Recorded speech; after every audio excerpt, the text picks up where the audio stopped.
Try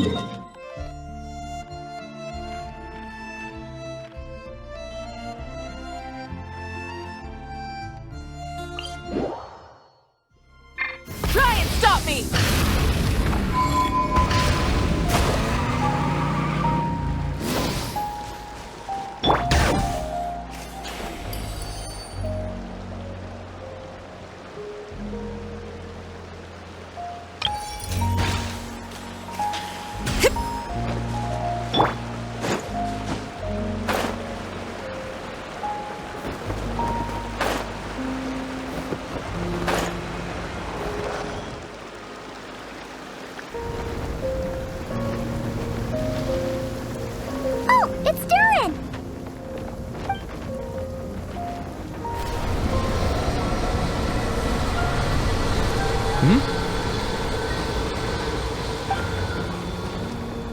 Traveler in Paimon? I'm sorry. I hope I didn't scare you.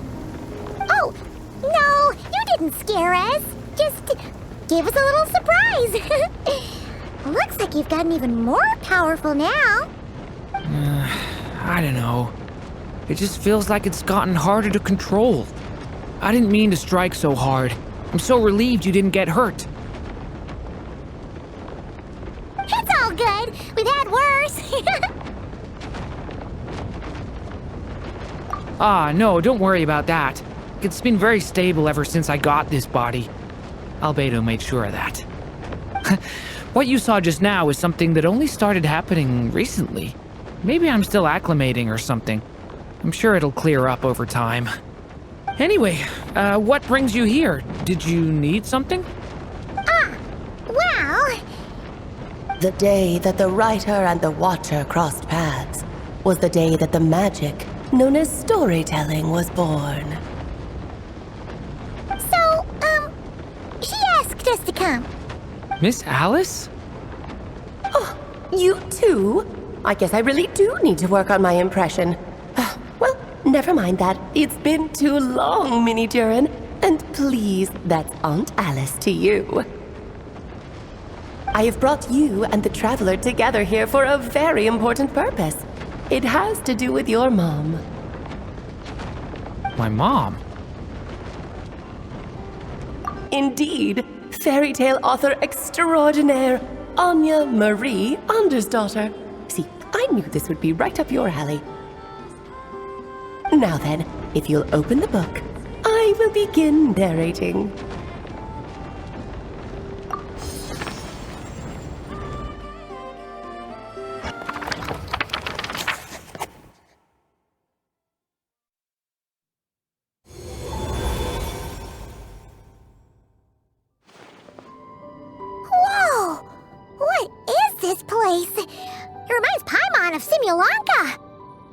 The two are indeed similar. Both worlds were built using the same magic, after all.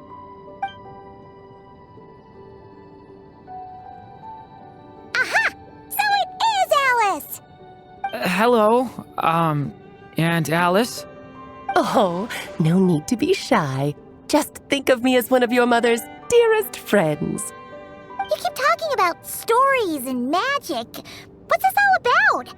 Simulanka 2.0 or something? Certainly not. Simulanka was a peerless masterpiece. Without the original author, it would be impossible to create a sequel, even for me. But you are right about one thing. Just like last time, I want to show you a work of magic that has to do with storytelling. What's this? This is your mother's dying wish. My mother's dying wish was a book? Let me answer that with a question. What do you suppose would be a writer's greatest regret? Have you ever read a book called The Little Witch and the Undying Fire? Oh, that's because it was the work of more than one person. It began as a little game at our tea parties. Each of us took turns writing the next part of the story. I wrote the first volume, then the other mages took their turns. Em was tasked with writing the final volume and tying everything up. But by the time everyone had finished writing their parts, Em had passed away. Oh, it was a terrible shame. A true tragedy. And that is the answer to my question. A writer's greatest regret is to leave a story unfinished. But all is not lost. I couldn't stand the doom and gloom of it all, so I went ahead and wrote an ending myself on her behalf. Then what's this book? This is the answer your mother gave to the same question. In her eyes, this was her greatest regret. She made me promise that I would bring it to you because she believed the only person who could resolve this regret is you. So my mother's greatest regret is another unfinished story? You could say that. And I guess resolving the regret means finishing the story? That's one way to put it. Oh, is a straight answer too much to ask for? Her answer was quite the opposite of what I'd expected. But oh, how touching it was. I'd love to tell you what she said, I really would. But that would spoil the plot, and we can't have that. Spoilers ruin everything.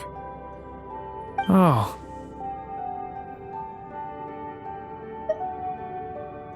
Just think of this task as giving a story a much-needed ending.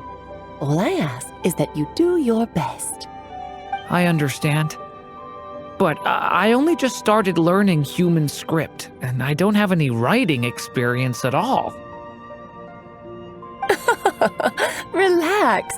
Why else do you think your dear aunt went and found you two such wonderful helpers? With their experience, you'll have so many story ideas you won't know what to do with them. So don't be shy to ask lots of questions. Yeah. If it's to help Durin fulfill his mother's dying wish, then we're in. Aunt Alice, could I ask, what kind of story was my mother hoping to write? I had a feeling this might come up, but that answer isn't mine to give. You'll have to find it yourself, here inside this book. Don't worry. We'll help you come up with loads of ideas. Yeah, let's find a nice spot where we can settle in and read through this thing. We could even get some snacks, too. Oh, the actual process might not be quite the walk in the park you're imagining, Paimon. Why's that? Because when Em created this book, she borrowed my magic. In other words, it's not a book you can just pick up and read. It's a magical book. Its chapters are scattered through memories of the past. Gather them all, and the book will show you its secrets. So, where are we supposed to find these memories? Em left a trail of clues for each unfinished chapter. Follow the hints, and you'll find them. Oh, and when it comes to adding to the story yourselves, you'll need to use this. And this is... This, my dear little Paimon, is the ink Em left behind. Infused with a little of my own magic, of course. If you're planning on writing something inside the book, you'll need it. It's extremely precious, so be sure to use it sparingly. This is all that's left. So we need to search for the memories and keep an eye on how much ink we're using. Oh, it just had to be a wild goose chase, didn't it? Perhaps it's just another form of storytelling. Em was ever so creative when it came to things like that. Just think of it as a little challenge your mom left behind. Who knows? There could even be a mysterious prize at the end of it all. I don't care about that. This was my mother's dying wish. Whatever it takes, I'll find a way. Yep. With the two of us by your side, you'll be just fine. Okie dokie. That should be pretty much all you need to know. Oh, and once the story's complete, do let me have a little look-see, okay? I've read everything she ever wrote, so naturally, I can't miss this one. Yeah. Most of the time, you're pretty hard to pin down. Don't worry, I'll know when you're finished. Just wait for me to reach out. All right, off you go. I can't wait to hear how the story ends.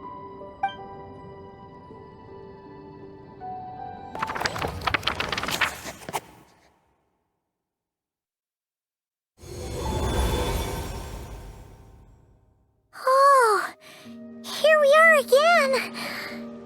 Alice's magic really is incredible, huh? Right. Alice mentioned we should be on the lookout for clues. Huh? A corner of repose for countless tales, watched over by the honor of knights. A place for stories to sleep, perchance to dream of ancient cities and the epics of ages past. There, a witch once spent a sleepless night, and all to bring forth a story yet untold. Find the place I speak of, for it is where the seeds of this story lie. Was that a riddle? Where do you think this mysterious place could be? Hey, you might actually be onto something. Guess that means we need to head back to Mondstadt? I had a feeling that's where we would be headed. After all, it's where my mother was from, and I bet it's where she wrote this story, too. Yeah, that makes sense. Still, I feel bad about dragging the two of you along on such a long journey. Don't worry about it. We don't really have much going on right now, so we're all yours. Come on, let's go!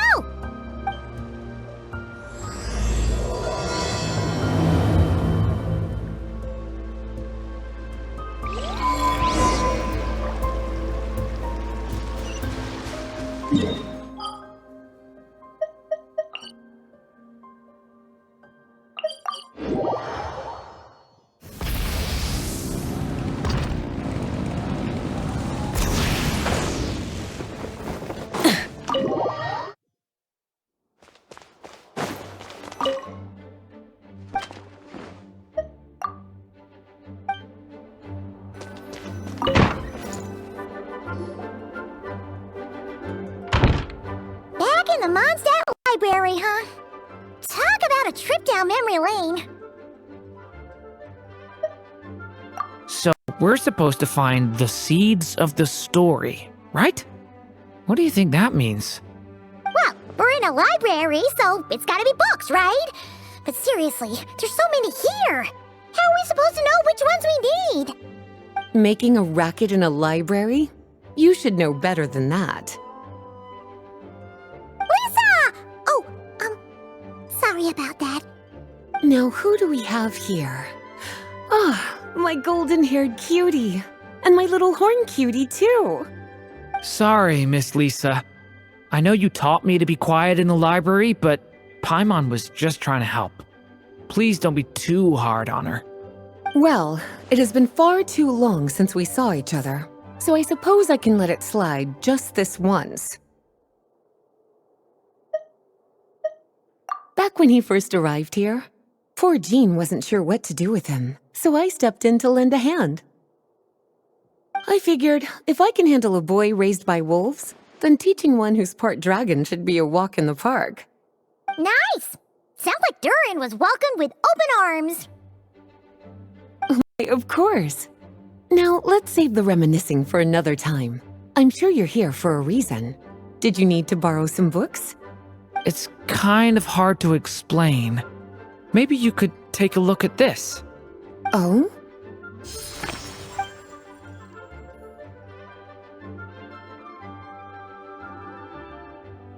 Ah, I see. These so-called seeds of the story must be the books that inspired its creation. That's just how it is with stories. They grow out of the tales that came before them. And that mage, I can almost picture her here, hundreds of years ago, scribbling away at one of these very desks. But we don't know anything about this story. How are we supposed to figure out which books inspired it? As it happens, just before I found you here, I was looking into something rather peculiar. one of the knights reported seeing some books that weren't listed anywhere in our catalog. Stranger still, just as he went to reach out for them, the books vanished into thin air. And then, a while later, while he was browsing through other shelves, there they were again. Seriously? That particular knight knows this library inside and out. I'd be very surprised if he was seeing things.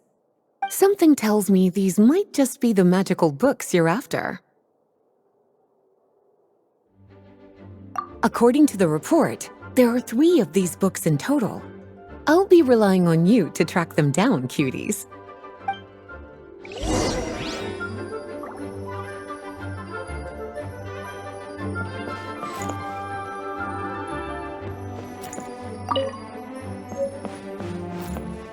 Oh, wait! Did Klee write this one? Should this even be here? We better show it to Lisa. Kinda looks like a poetry collection. But why is part of the title missing? Let's see what Lisa makes of it.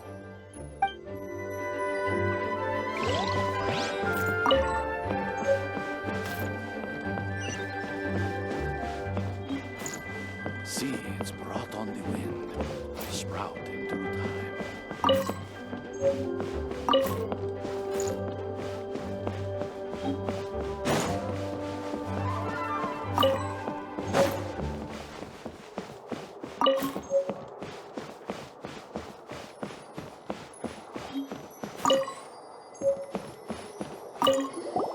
Second strongest spell in existence. Do not show Klee. Wait, there's actually a book like that right here in the Mondstadt library? That title's just gonna make people even more curious. Huh.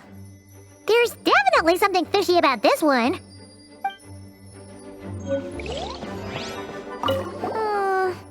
Let's hang on to this one for now. Could be one of the ones we're looking for. It's one of M's after all.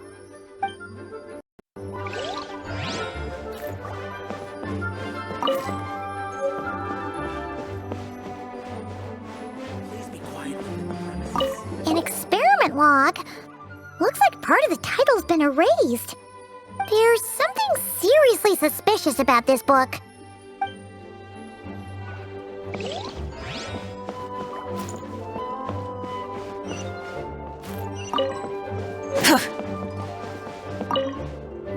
Well, did you manage to find them?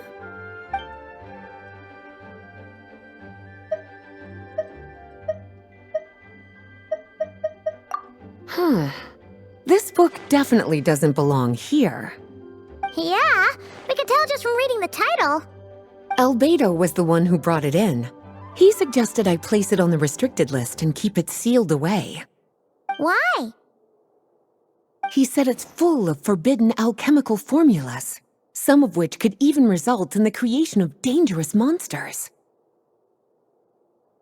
Apparently, the danger it posed was so great, he didn't even feel like it was safe to carry around or keep it in his workshop. Really? Definitely sounds like it shouldn't be here then. Still, if that mage read this book too, it must have been written a lot earlier than I'd imagined. Well, did you manage to find them? Truly extraordinary, and certainly not the kind of thing that should be just lying around. In fact, Miss Alice gave strict instructions about it. So, it's some kind of book of spells? Paimon's guessing magic this powerful should be kept a secret. It's true. This book does contain one of Miss Alice's spells.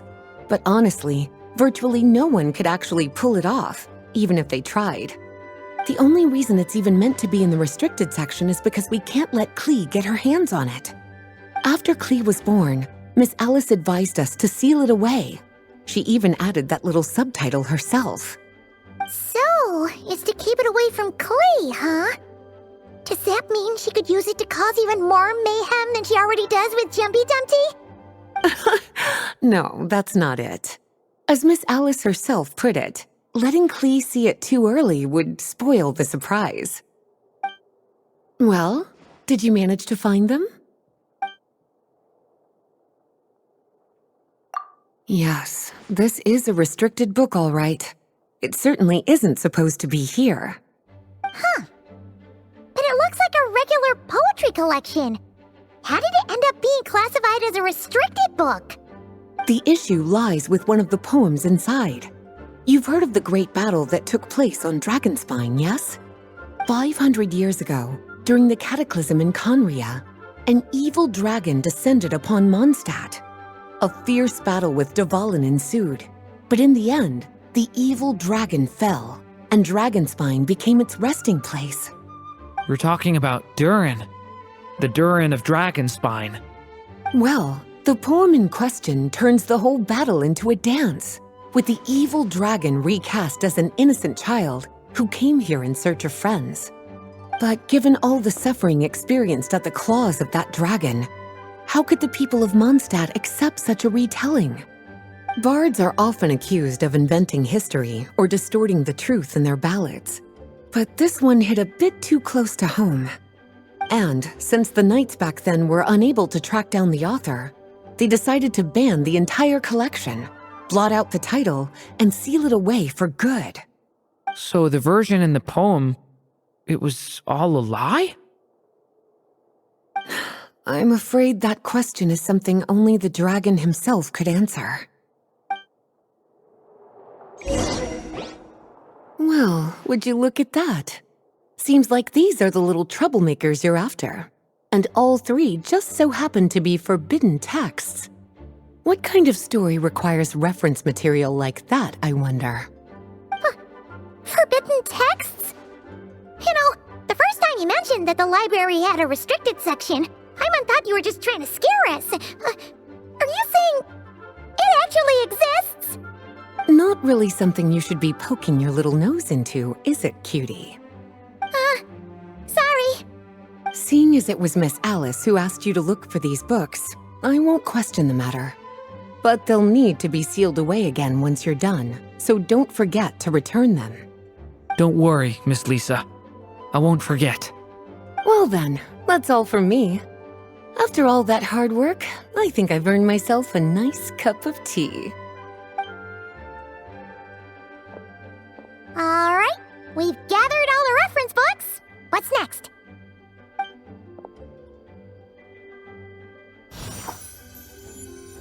Wait, look!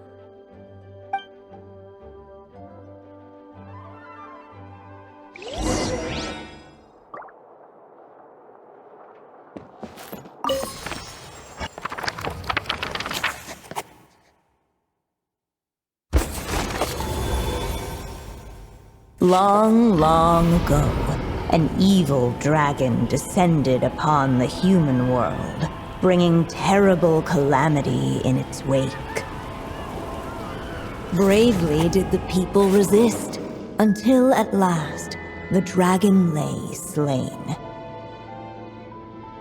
Later, a witch with a love for stories came upon the tale of the evil dragon, and for reasons she could not explain, felt a pang of sorrow on its behalf. For she knew, despite its body being born of wicked alchemy, all along, the dragon's soul was that of an innocent child. Right up to the moment of its death, it had no choice in becoming a vessel of calamity, nor could it fathom the cruel fate that lay before it. Though the witch had a love of stories, she was not pleased with how this one ended. No, that won't do, she thought. I'll write you a better ending instead. And so she set off to do just that, borrowing a little magic from her friend. With it, she wove a dragon's egg, resolving to rear a dragon child of her own. Yet long in thought she lingered, wondering what kind of world her little dragon ought to behold upon waking.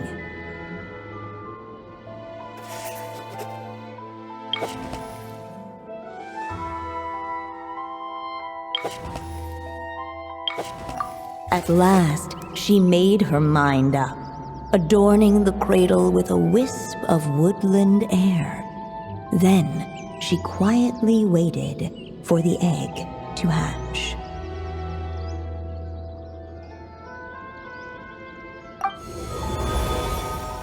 Whoa! We're actually inside the story! This must be Aunt Alice's magic.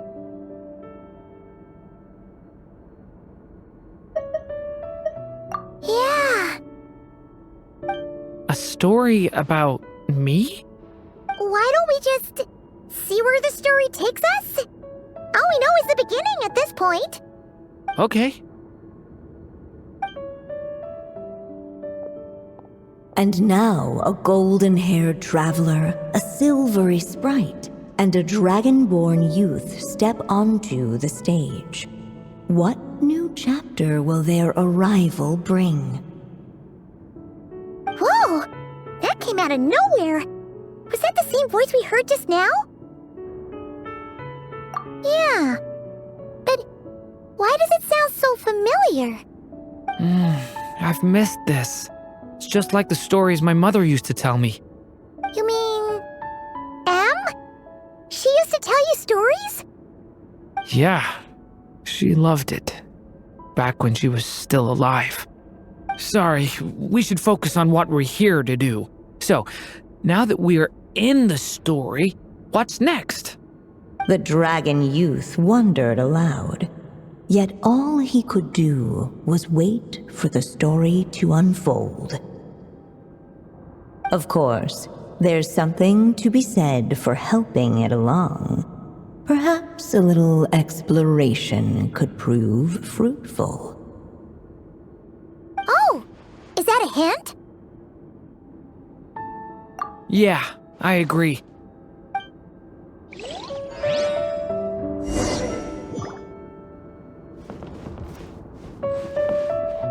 For a moment, the story crashers fell silent. Perhaps waiting around wasn't such a bad idea after all. Yet those who never stray beyond the main plot often miss the fun little details along the way.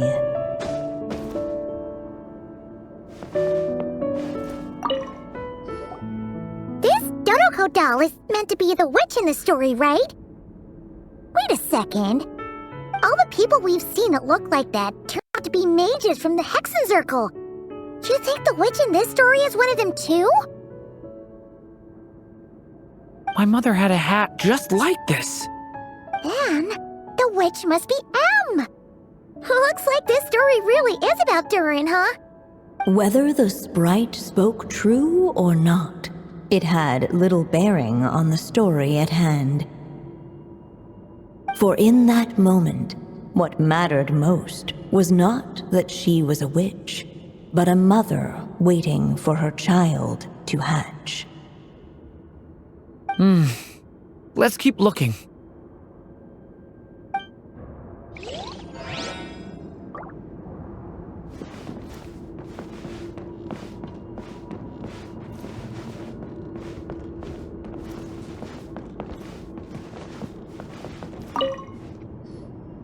Look at all these books! Guessing the witch did a lot of reading while she was waiting for the egg to hatch. It just so happened a dragon egg wasn't the only thing she was incubating here. Where else might a story be born, if not among books? Oh!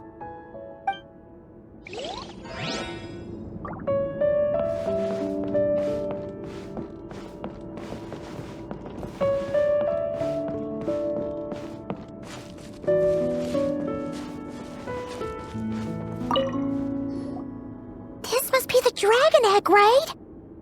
Looks like it's gonna hatch any moment now. So we've got a dragon egg about to hatch, a witch who loves stories, and that evil dragon we heard about at the beginning. Yep, it all adds up. This is my story, isn't it? Okay, so how are we supposed to help the story along? It feels like all we can do right now is wait. Apparently, it hadn't dawned on the group to look for a way to help the egg hatch faster. Oh, right! We're at the point in the story where we're waiting for the baby dragon to hatch, so that has to happen before the story can continue. With the flames at his command, perhaps the dragon youth might be able to provide the egg with sufficient warmth. What? You want us to roast the dragon egg? The silvery sprite's surprise betrayed her lack of reading, for in countless tales it is told that only by fire's embrace will a dragon's egg hatch swiftly. Huh, you kinda have a point there. Okay, I'll see what I can do.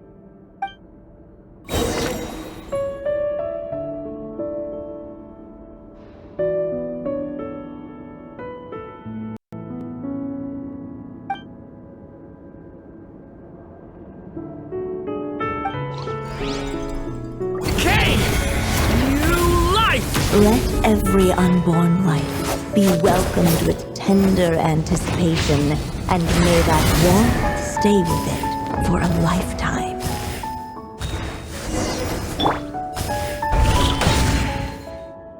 At last, under the witch's expectant gaze, the little dragon broke free from its shell. No living being has ever decided the moment of its birth. You were no exception, my child. I brought you into being because I willed it so, just like the witch who created that evil dragon. But I promise you this, your birth was wanted. You are loved, and you will have a different fate than the dragon that came before you. You've never told me those things before, but for some reason, I always knew. Thank you for bringing me into this world.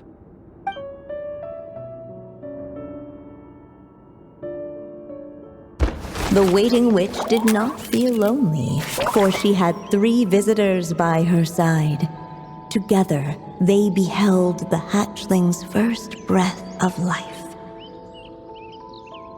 Holding her dragon child close, the witch promised him a life unlike that of the evil dragon.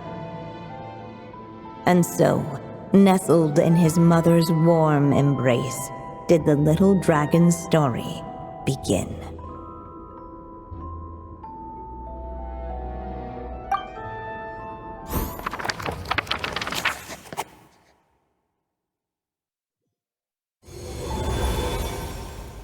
Wait, isn't this Mondstadt?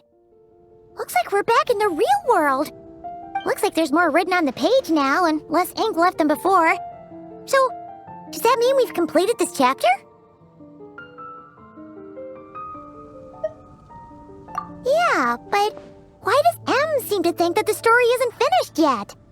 Durin broke free from the curse, came into this world with a new body, and even made a bunch of new friends.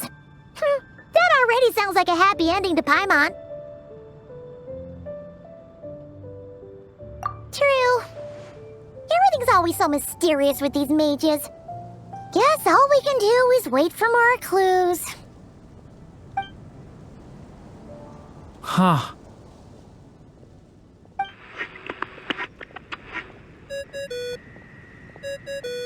Is this thing on? All right, that should do it. Hey! That's Alice's voice! Hello there, children. If you're hearing this, you've stumbled upon the little recording I left for you. I thought you could use a few hints about how the book works. By now, I'm guessing you've already begun to leave your mark on the story. You should know, however, that the book needs time to absorb the ink, so the next chapter's clues won't show up right away.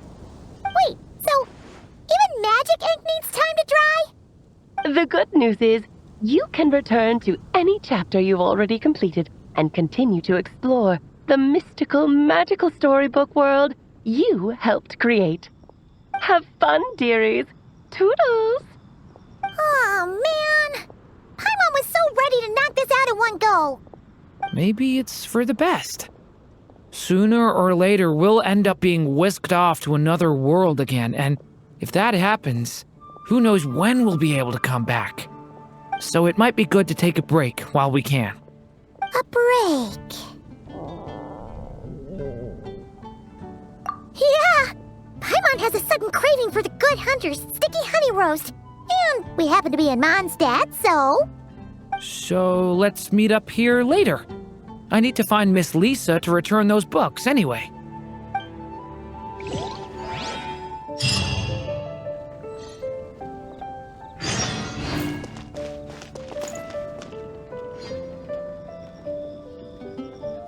Hey, Durin! Any more clues for us? We're all set for the next chapter. Yeah, I was just about to come find you. Let's see what it says. Now sprout to life the story's seeds, stirred by wind-born melodies. On that breeze the music leaves, fading into distant memories. Seek the place where wind and tale entwine, and once there, make 3 riddles into verse, and 3 melodies into song. For in poetry and song will this story start to blossom. Come on! Another riddle? All that talk about wind and melodies? What do you think the answer could be?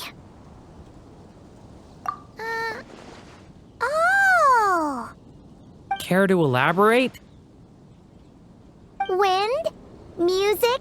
Poetry? Tone-deaf bards gotta know the answer. You mean Lord Barbados? Albedo introduced us when I first arrived in Mondstadt. I mean, someone like me was bound to catch his eye sooner or later. It's better that it's out in the open anyway. Now, how should we track him down?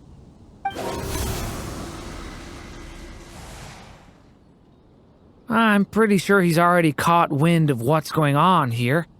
Why don't we just see where the wind takes us? Right. He definitely makes it easy to forget he's a real god sometimes.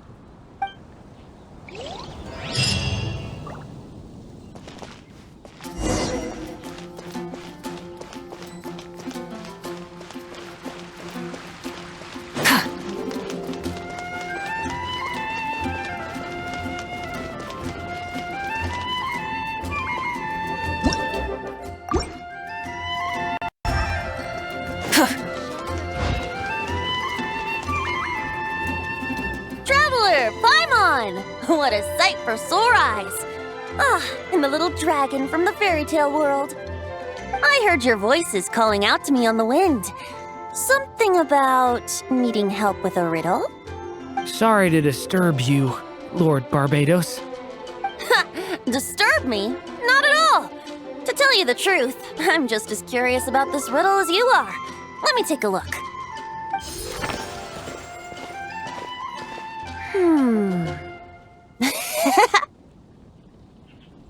What is it? Did you figure out the answer? 3 riddles and 3 melodies. That sure takes me back. The answer you seek lies hidden in memory. Looks like running to Tone-Deaf Bard was the right call after all.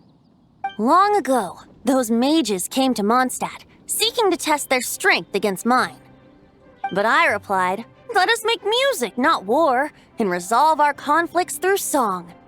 So I strummed my lyre and sang them this verse. O wind, welcome now, my guests. Pass through verdant leaves unseen, where shape your formless self may take, and offer up a graceful scene, a fleeting gift for welcome's sake. Sleep at the edge of a sea of clouds where land meets sky and sky meets ground. They're frighten off the noisy crowds and bring my guests a calm profound. Fly beneath the stars up high where mortal noise is swept aside, that my dear guests with starry eyes may share the dreams they hold inside. Now go to where I vowed to keep a quiet spot for them to sleep. No clash, no contest bars the way, just tea and mirth to fill the day. There you have it, the 3 melodies. As for the answers to those 3 riddles, I trust you can guess them by now. The woods, the edge of a cliff, and the sky? Correct! Funnily enough, your mother was also the first to solve it, all that time ago. There must be some kind of special rapport between those who write stories and those who sing them. The woods, a cliff, and the sky. Oh! So that's where it is! I suppose the spot that answer points to is where you're headed next. You should know, after solving my riddle, the mages even accepted my proposal and made that location their official meeting spot. And going by what your book is suggesting, once you found it, you might want to try playing the melody I just shared with you. Guess you can be pretty reliable when it counts, huh? Great animal, Archon? Thanks for the help, Lord Barbados. Still got questions for me, huh? Yeah, you must have read countless tales in your time, being a wandering bard and all. In your experience, why might an author consider a story unfinished? Unfinished? Well, I guess if there's something left to accomplish in the story, or, if the last line goes, "To be continued." Huh? Wow, your helpfulness lasted for like 1 second. In all seriousness, I would think the answer to that question lies in your mother's story itself. It's not my place to pry any further. All right then, we should get going.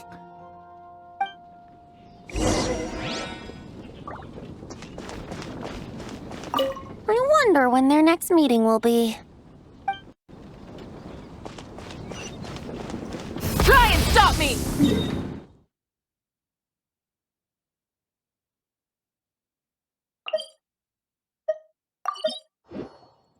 Okay, we're here! Now, we just need to play the 3 melodies, and we should be able to gather the memories for the next chapter, right? A musical performance? Huh. Out of all the things Miss Lisa has taught me, that's the one I'm worst at.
Even a war that shook the world could not halt the witches' gatherings.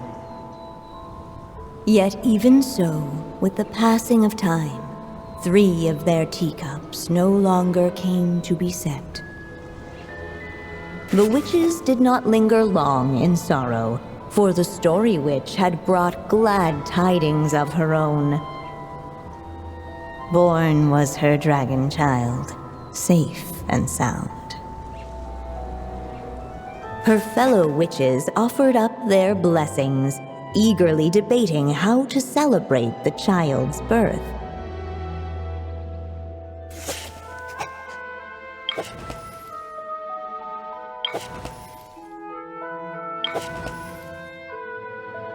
In the end, they settled on the sweetest candy they could find. After all, what could be sweeter than the arrival of new life? And so, the witches' gathering turned into a birthday celebration.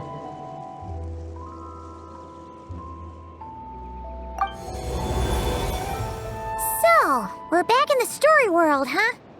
As if from nowhere, new guests appeared at the witches' table. Perhaps they too had come to celebrate the dragon child's birthday.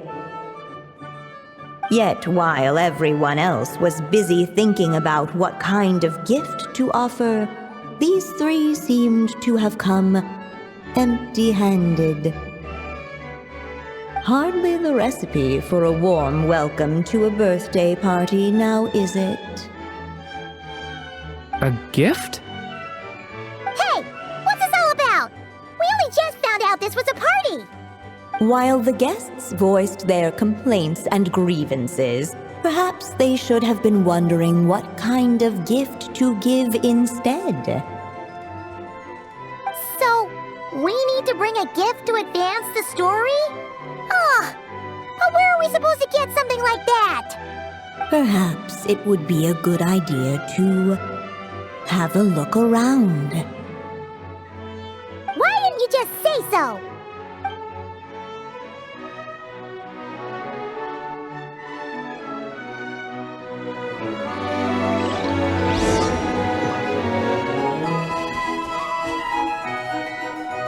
Hey, could we use these as gifts, maybe? At last, the guests found something to give the dragon child. Guess that's a yes then. Which one should we go for? Still, the guests wondered what kind of gift might the little dragon really want. Should they put a warrior's sword in his hand and send him out on an unstoppable quest to save the world? Or perhaps a wandering hero's slingshot and the promise of a life of endless, uncharted adventure? Or maybe even a scholar's tome and the chance to take on all the world's unsolved mysteries. Okay. Wow. That's a lot of pressure all of a sudden. Oh yeah! Technically, we're actually picking a gift for you. So, which one would you prefer? You want me to choose? Wow, this feels kinda special. How come? For as long as I can remember, I've spent most of my time living in the stories my mother created. I always thought my mother had everything written out for me already, just like the toy figures in Constellation Metropole. What I wanted to do with my own future. That's something I've never really thought about. What did I want back then? This is the first time I've ever asked myself that question. Sounds like this is the perfect opportunity to answer it then. It's been a while since you left Simulanka, and after everything that's happened, it might be about time to start thinking about your future. Then let me give it some thought.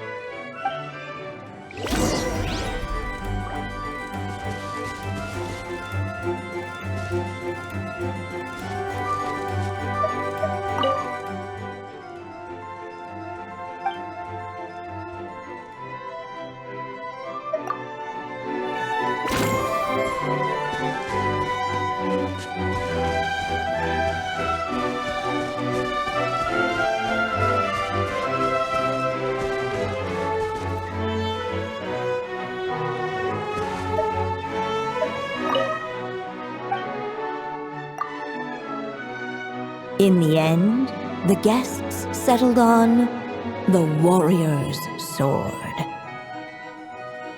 So, your dream is to become a warrior? I just really want to be able to keep people safe. If my time in Nodcry taught me anything, it's that a lot of problems in this world can only be settled by strength of arms. As long as I can help people, that's enough for me. Really? But I don't think it's enough.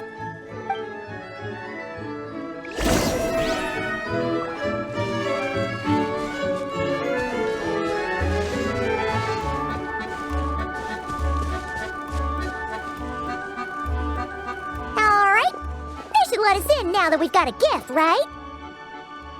Hello there. Brought a gift this time? The newly arrived guest presented his gift, wishing the little dragon a future as an indomitable warrior. Accepting the guest's blessing, the Story Witch invited him and his friends to take their place around the table.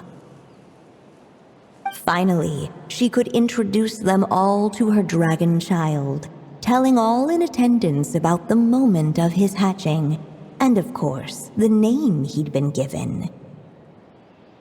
It was then that the Seer Witch, diviner of the stars, withdrew her gaze from the heavens and turned a sorrowful glance upon the little dragon.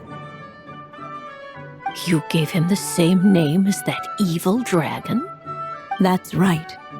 But the life I intend for him shall be very different. What folly to love so blindly. For as you must know, a name is the mirror of destiny itself. He who bears an evil dragon's name must also inherit the fate of its previous owner. His fate has been foretold. Then I'll rewrite it. The witches at the table fell silent, for they knew the Seer Witch's words had never once proven wrong. Yet, just as clearly, they recognized the Story Witch's resolve, for there is scarce a force in this world more fearsome than a mother's love. At last, the Merry Witch stepped forward, dispelling the uneasy silence. So be it. Then we'll all lend a hand. Together, we shall rewrite this child's fate. You mean to defy one of the fundamental rules of this world? I refuse to be shackled by such rules. Besides, this is a witches' gathering, is it not? What could be more fitting a subject for this occasion than to defy them? Oh? Sounds like an interesting experiment. I suppose, were we to succeed in this endeavor, we might bring a touch of wonder to this otherwise dreary sky of stars. The Merry Witch finally talked them all round, just like she had done many times before. Warm and strong as the sun she was, so much so, in fact, that those who her light shined down upon had no choice but to bask in it. And so the witches readied their gifts, 3 marvels of the cosmos. For this child, I shall decipher the ravings of the heavens and lay bare before him the trickery of fate. For this child, I shall leave a formula powerful enough to unravel the very origins of this world, that he may seek another solution for the conundrum of his life. For this child, I shall call upon wondrous magic to make possible his impossible wish. All the Story Witch had was the pen in her hand, yet with the love that flowed from it, she resolved to bring forth a marvel of her own. For this child, I shall leave behind the last story I will ever write, and with it, a path to an ending yet untold. With the witch's blessings given and received, the little dragon's fate at last began to turn. In the midst of the Dragon Child's birthday celebration, the Seer Witch proclaimed her prophecy. The child had been given the evil dragon's name, and with it, the burden of its fate. But hearing this, the Story Witch vowed to rewrite it all, for such was her love and resolve. And so the other witches offered their gifts in turn, marvels as rare as any in the cosmos.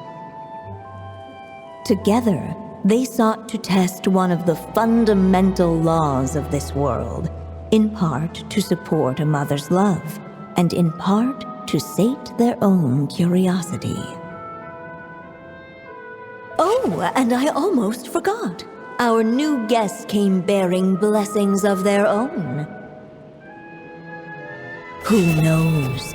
Perhaps this extra bit of courage might be all the little dragon needs to change his fate.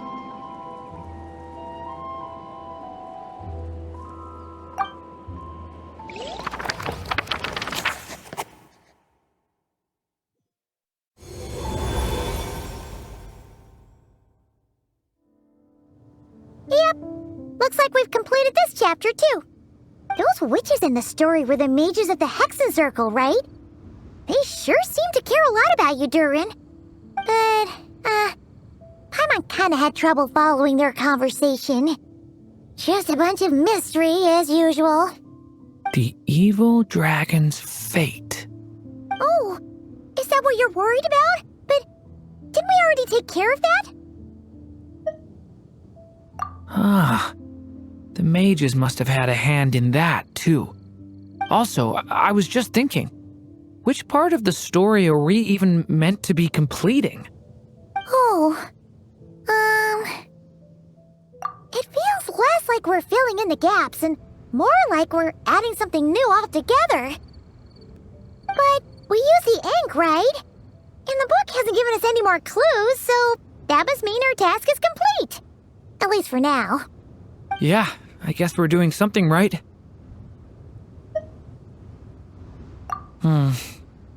Maybe I'm overthinking things. It's just, this is my mother's final wish, so I don't want to mess it up. Anyway, thanks for all your help. I'll let you know as soon as the book reveals a hint about the next chapter. Okay then. See you in the next chapter.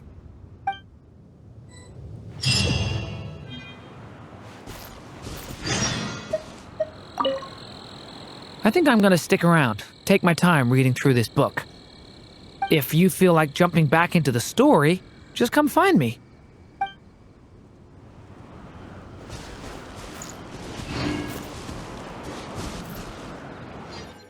Hey, it's a letter from Durin. He wants to meet us in Mondstadt.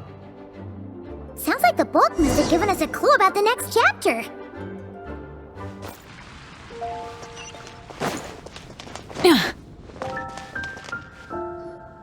Some say the god of fate calls the outcome of every dice roll before it's even made. And that's why the secret to winning a lot of games is having that god on your side. Your luck is amazing, Kaya. Your turn. Give it another shot. Fear not, O Crimson Dragonborn, for I, the Princess of Ertalang, have bestowed upon you the benediction of the midnight hour, and with it you shall surely smite this usurper. Mein Fräulein means to say she's rooting for you in secret. Oh, and that you must, at all cost, defeat the one who snatched her limited edition card back.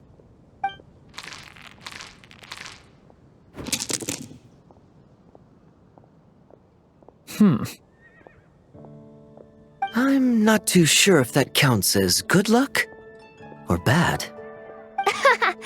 'Tis not but the perfidious machinations of fate. Hey, everyone! Mr. Honorary Knight and Paimon! You're back! It's good to see you, Honorary Knight. Mein Fräulein is quite invested in the outcome of this match, so please allow me to extend greetings on her behalf. Of course. But if you're out playing cards, how come you're not over at the Cat's Tail? There's something about our horned friend over there that seems to frighten off little animals. Could be because he used to be a dragon.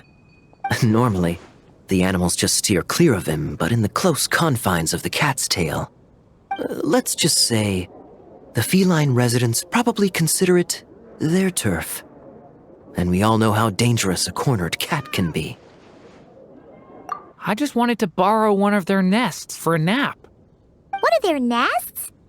Wait, you mean a cat sofa? Yeah, it's more comfortable for me. I can stretch out just the way I like. But it turns out the Black Cat and his minions are quite territorial. Luckily, Miss Diona helped smooth things over, and they finally agreed to let me use one. But, I only get to use it after dark. Oh, Diona stepped in! You know, underneath it all, she really does like helping people. The more likely reason is because Durin won't touch a drop of alcohol. As far as Diona's concerned, that pretty much makes them two peas in a pod. It's a shame, really, considering everything Mondstadt has to offer in that regard. Mondstadt's alcoholic drinks are a bit too much for me to handle right now. But maybe someday. There's no need to force it. Who says you have to drink just because you're in Mondstadt? Yeah, it's just, I'd really like to make some more friends. So I need to learn how humans socialize. I guess alcohol is usually involved, though. But that's why I started learning how to play Genius Invocation TCG. It's also a kind of social activity, but it doesn't involve drinking. And I've been lucky enough to receive the guidance of the Prinzessin de Verurteilung herself. Exactly! Who needs alcohol when you can make friends playing card games? Speaking of which, need any tips from the master over here? You'll wipe the floor with that opponent of yours. Paimon guarantees it. Unfortunately, with the luck he's having, not even that legendary card master from Sumeru could turn things around at this point. Yeah, that last roll wasn't great. But who knows? Maybe you'll have better luck next time? He keeps getting the exact same roll over and over. This is the third time already. If there really is a god of fate, they could have cut this kid a bit of slack. Like, I don't know, make it possible for him to roll at least one other side of the dice? I think I've lost. Must even a dragonborn, sanctified by the power of benediction, succumb to fate's insidious snares? Don't be sad, Durin. You'll definitely win the next round. You can even borrow Dodoko if you want. Mom says she brings good luck. Thanks, Klee, but there's something more important I need to take care of now.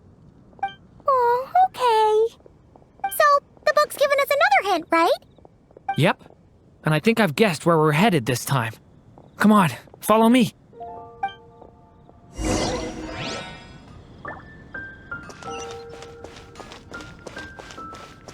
Full throttle!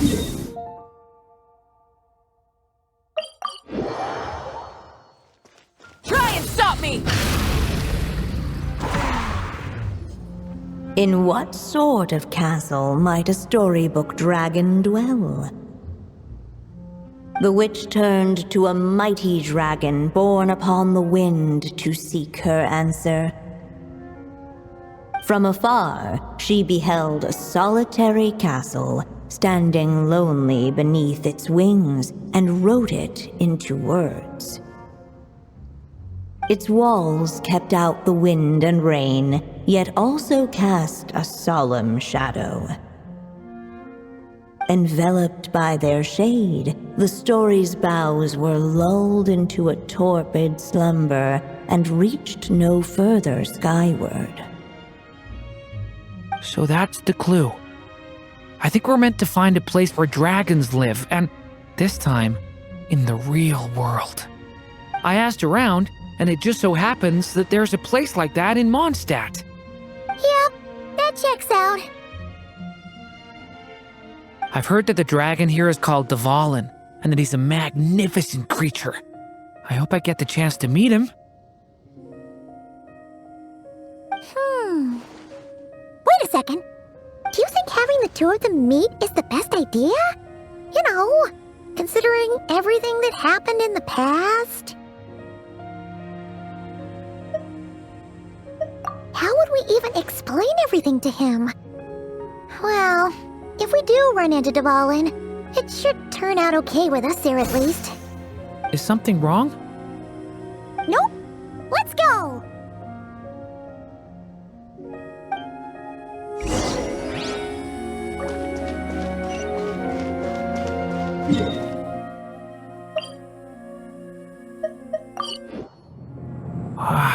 So, this is where Dvalin lives? Yeah, right into the middle of a raging storm. If you're afraid of getting blown away, Paimon, you can always hang onto my sleeve. This isn't Paimon's first rodeo. Come on, let's get going.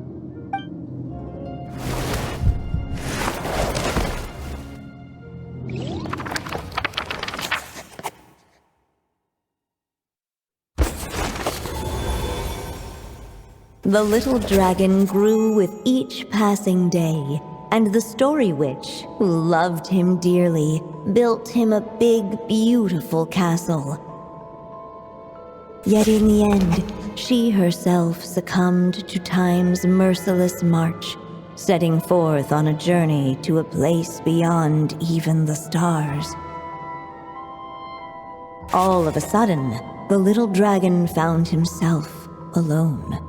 He tried leaving the castle to make some new friends. But already he had grown the claws and scales of an evil dragon, just as the prophecy had foretold. Afraid he might hurt someone, the gentle little dragon hid within the castle his mother had built and came forth no more.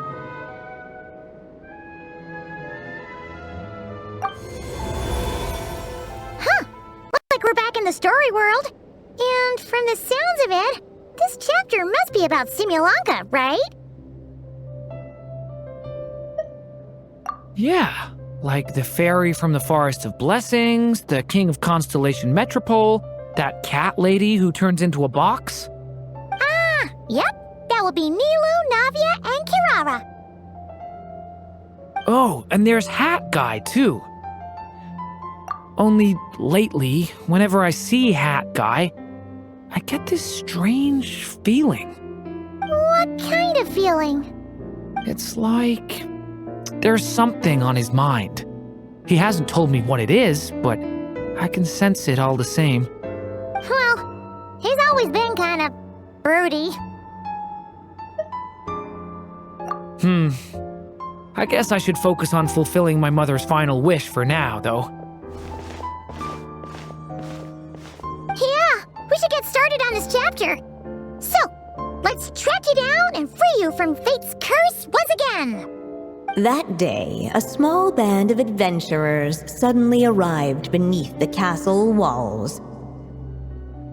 They promised to help the little dragon cast off the curse of fate. Yet as they stood beneath the castle walls, it appeared they had no idea how to even begin. Hey! Instead of making fun of us, how about giving us a hint? The little dragon had shut himself inside the tall tower at the castle's center. Anyone who wished to reach him must traverse the barriers that wall off his heart, for there is no other way. Looks like we're in for another long one. Let me try something. Ooh, do you have an idea? If that little dragon in the tower used to be me, then surely I'd know how he shuts people out better than anyone. Come on, follow me.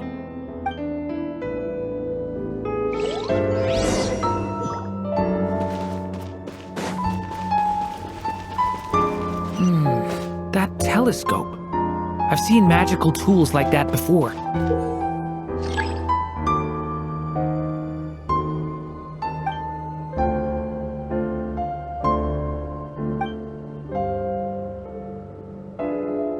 It should come in handy.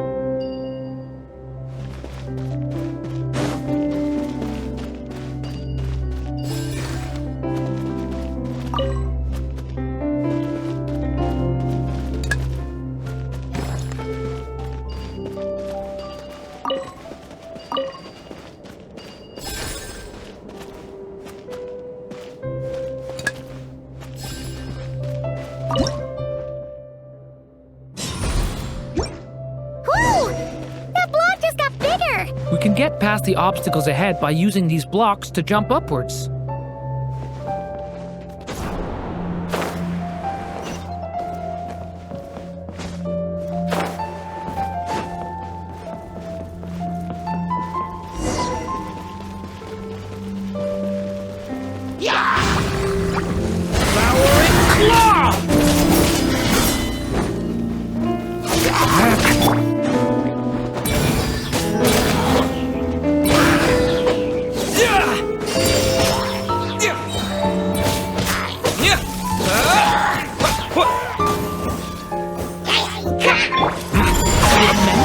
For the end! Stay back!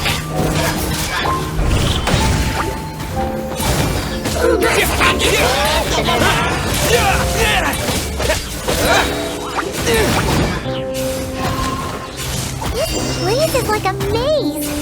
How are we supposed to get through? We'll just have to check each spot.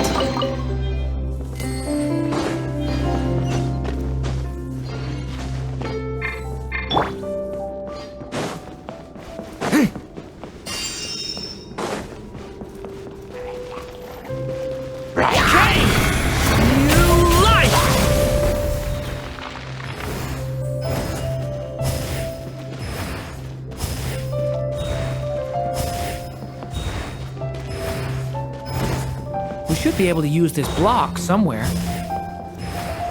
Look! Seems like someone's stuck down there! Should they continue towards the tower or plunge into the shadows to rescue those in need? A difficult dilemma indeed. The path to the tower is up ahead. We better stick with Durin.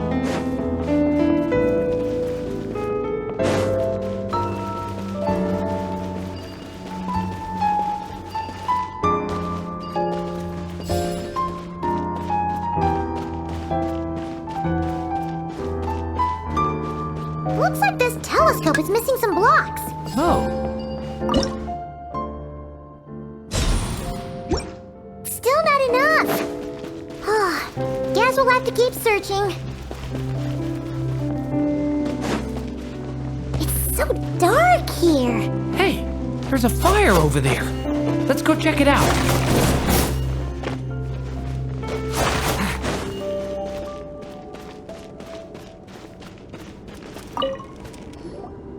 Wait, is that?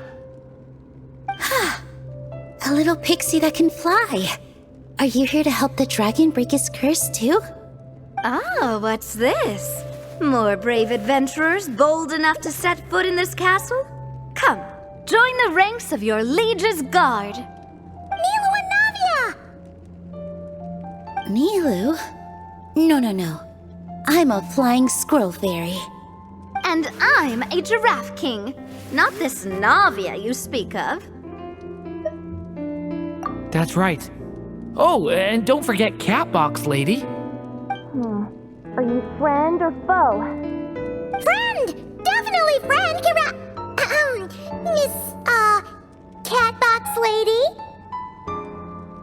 Yeah, Simulonka is a big part of Durin's story.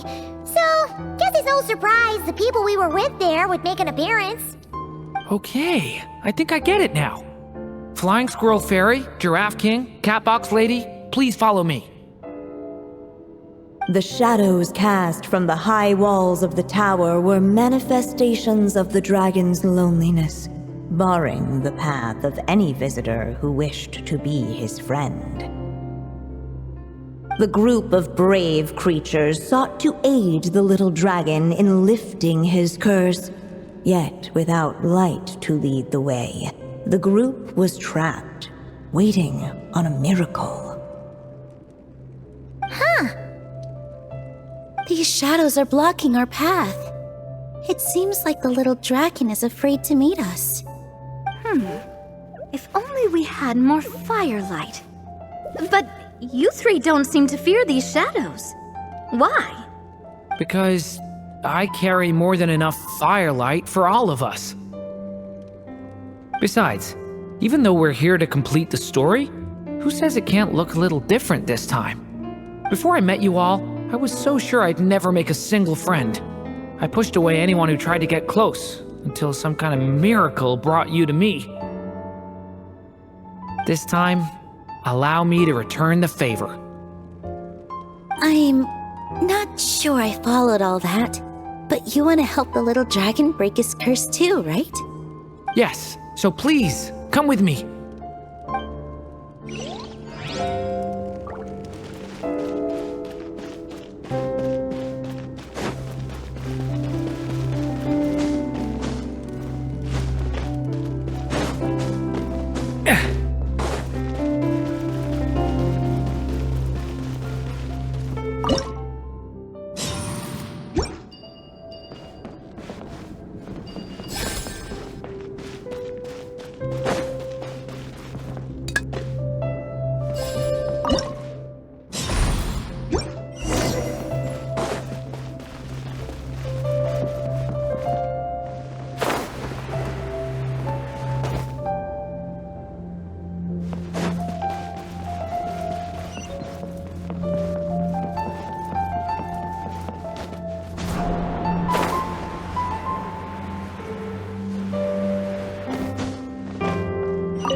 Dragon, just calm down!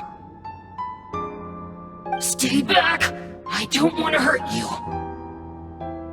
Loneliness and fear had built a cage around his heart, shutting out all who would look upon him. And thus, all the adventurers could see was his shadow. Don't worry, we can help you! Don't come any closer! And that was the last the little dragon spoke. How are we supposed to persuade him if he won't even talk to us? If you can still hear me, please listen to what I have to say. Your claws and scales aren't some kind of inescapable curse, you know? You'll overcome it one day and make lots of new friends. I'm sure you think I'm lying. After all, no matter how many times you've tried to break it, nothing's ever worked. But this time is different. I brought your friends here to see you. Oh, what did you say? Hi, little dragon. I'm the Flying Squirrel Fairy, and I'm here to help you lift your curse. Will you talk to me? And I'm the Giraffe King. Don't be afraid, little one. We're not afraid of you. I'm just a cat in a box, but I'd very much like to be your friend too. These are my friends?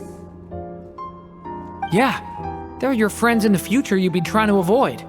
I can promise you that. They're reaching out, so you just have to ask yourself one question. Do you accept? After a long silence, heavy footsteps echoed from the tower's shadows, but still, the one who made them refused to step forward. Though the cage to his heart had been unlocked, the little dragon remained ashamed of his claws and scales. How can I face my friends like this? Don't worry, little dragon. We're gonna offer up our blessings and make a wish to the goddess of fate to release you from your curse. Yeah, just like last time! Make a wish? To the goddess of fate? At that moment, the merry witch made her entrance. Hello, little one. Don't be afraid. With the blessings of your friends, your wish shall be granted. Alice?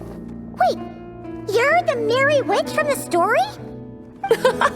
Correct. It is I, the Merry Witch, creator goddess of this realm. And it just so happens the goddess of fate is none other than my dear friend, the Story Witch. I'm here to make good on my promise to lend her my second strongest spell. With this spell, she'll have the power to create an entire world. So naturally, granting your wish won't be a problem. Provided, of course, you receive your friend's blessings. But before we proceed, I must check something on her behalf. Little dragon, do you accept this blessing? I want to be your friend. So if you're offering, then yes, I would love to have your blessings. Were it not for the adventurer's blessings, this tale might have ended long ago. Thanks to them, another ending was now possible. Yet in that moment, they did not know if this blessing was truly a gift or just another trial in disguise. What? You didn't say a word when we actually needed a clue, but now at a critical moment like this, you turn up and start playing mind games? Another trial. That actually sounds about right. Be it the fictional problems of Simulanka or unavoidable conflicts in the real world, if you think about it, that's what they've been all along. But if it wasn't for those trials, I never would have met any of you. So, despite all that, I'd still like to give my blessings. That's the spirit! Come on, Durin! Let's help you make your wish come true again! On behalf of both my past and present selves, thank you, my friends. Fortunately, a brave band of adventurers heard tell of the little dragon's story. Determined to lift his curse, they fought their way through countless trials. To help him, they offered up their blessings and made a wish to the goddess of fate. At last, their wish was granted. Shaking off his scales, the little dragon stepped out of the tower's gloom. But his time in the world beyond the castle would soon teach him this gift would bring blessings and trials of its own.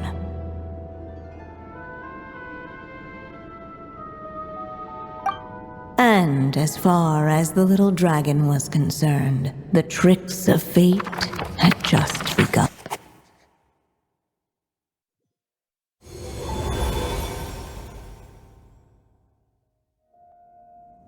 So, Durin's wish came true, just like it did before. If this story was written by my mother, then surely that was the last chapter we just completed. Oh yeah! So, in other words, we finished it! Looks like that's a wrap on Alice's task, and there's even some ink to spare. Guess we'll have to wait for her to make contact, like she said.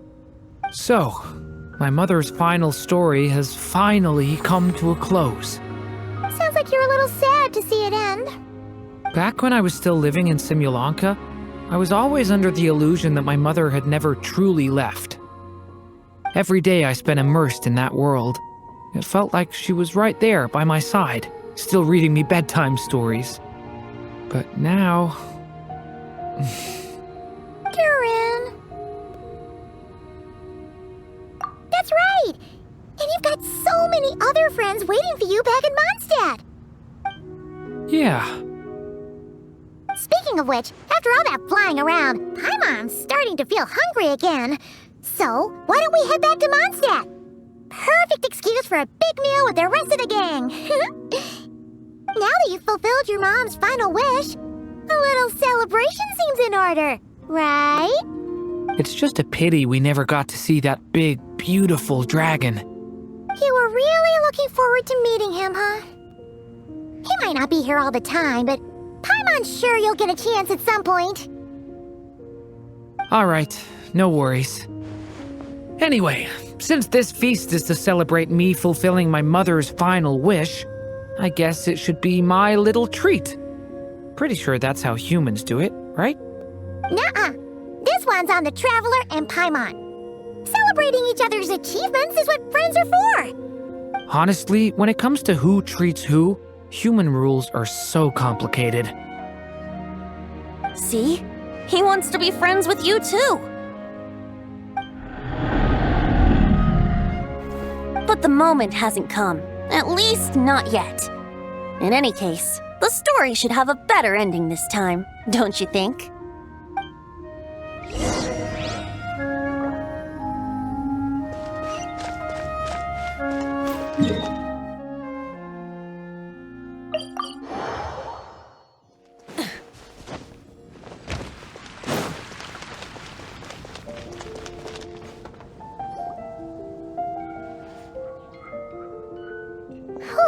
Feels like we were gone for ages.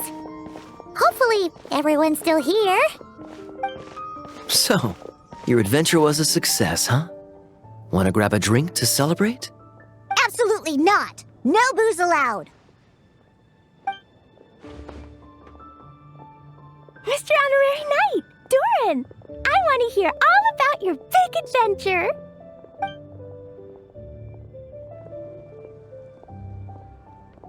We're gonna order a big meal for everybody first. We'll talk while we eat. Yippee! Excuse me, did I hear you call him Durin just now? But wasn't Durin the evil dragon that fell on Dragonspine? Come on, miss! This Durin isn't that evil dragon from Dragonspine. Albedo said... well, it was kinda confusing. But anyway, it's super cool. Oh, is this your first time meeting him, Marjorie? No wonder you're getting him confused. Still, even if you hadn't met him yet, shouldn't you have heard about him at the very least? At this point, pretty much the whole city has.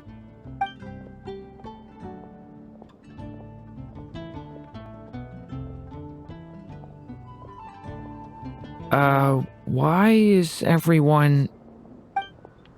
So, what exactly is his connection with the evil dragon? Wait, but those horns on his head... Surely he's not a...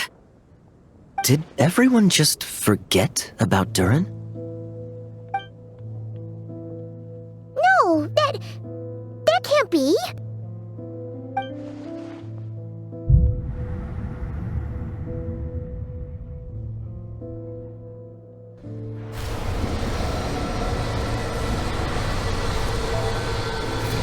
The tricks of fate had just begun.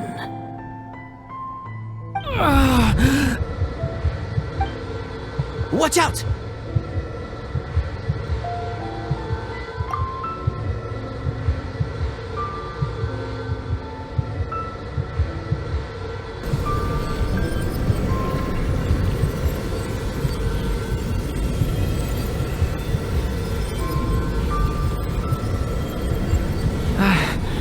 No one got hurt. Did they? Durin! Durin!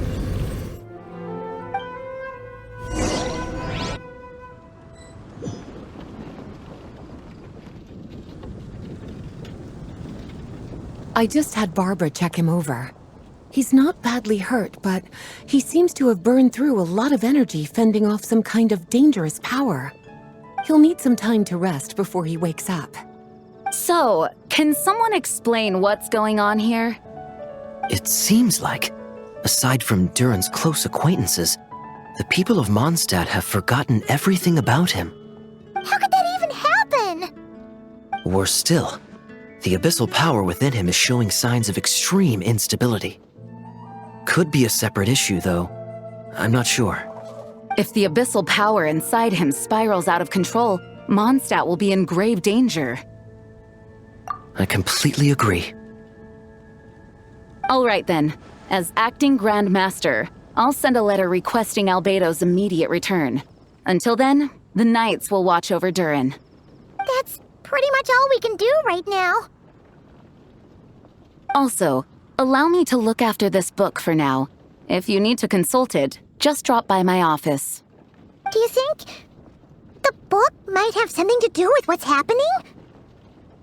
It's just weird that Alice still hasn't contacted us. Maybe we should head back inside the book and take another look.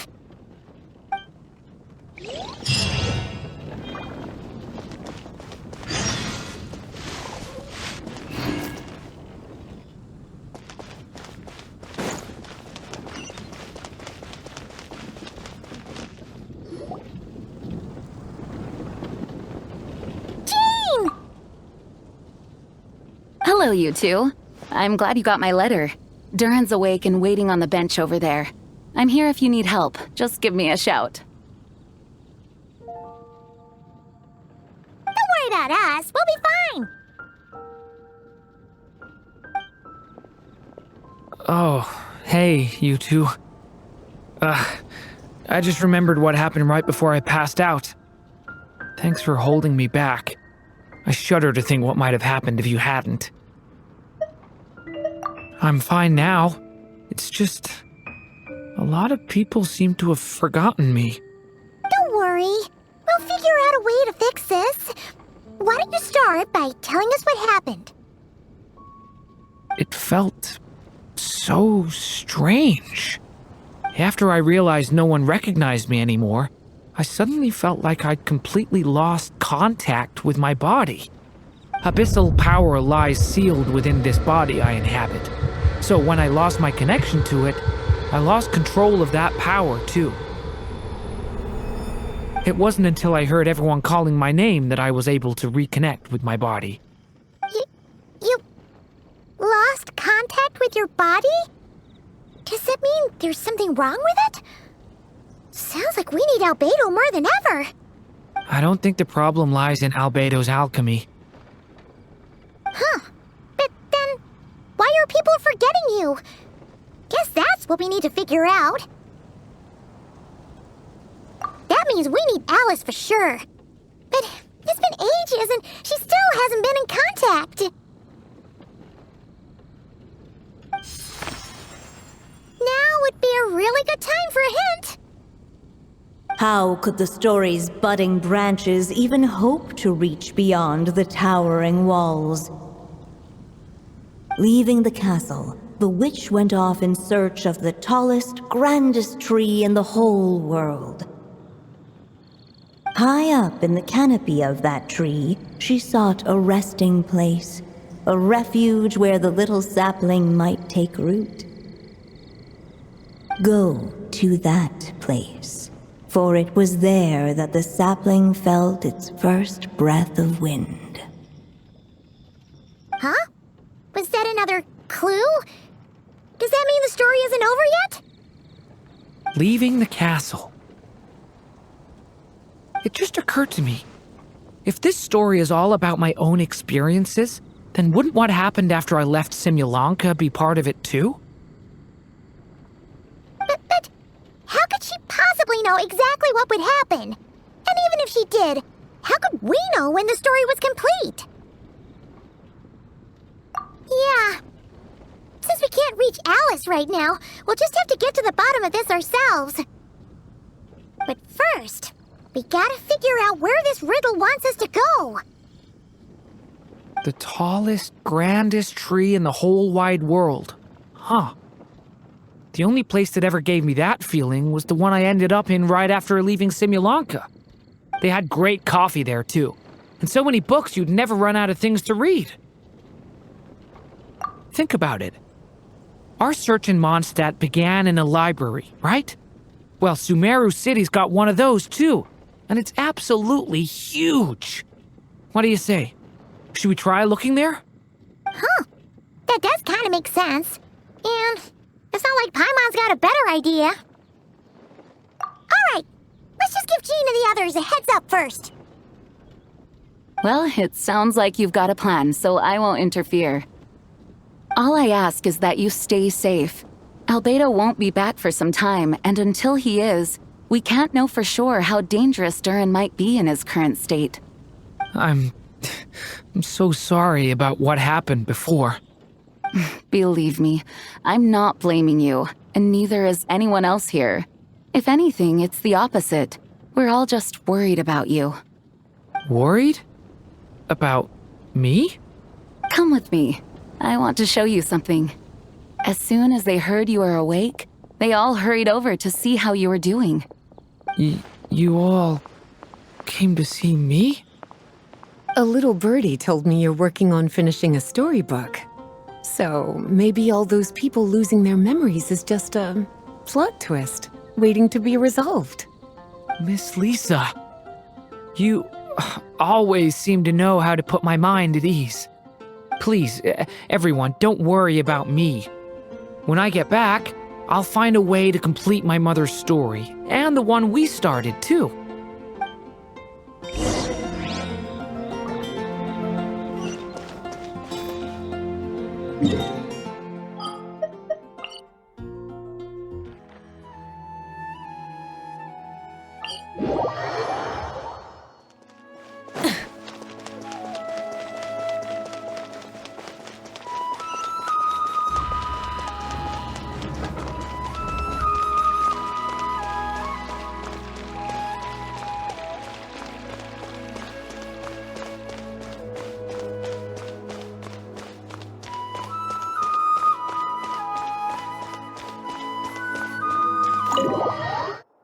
Whew. After the library hunt in Mondstadt, it's not as if Paimon was expecting this to be easy. But this... yeah... this is something else. Where do we even begin? Even the clue this time seemed kind of cryptic. Yeah. Guess the best we can do is stay on the lookout for more weird things going on.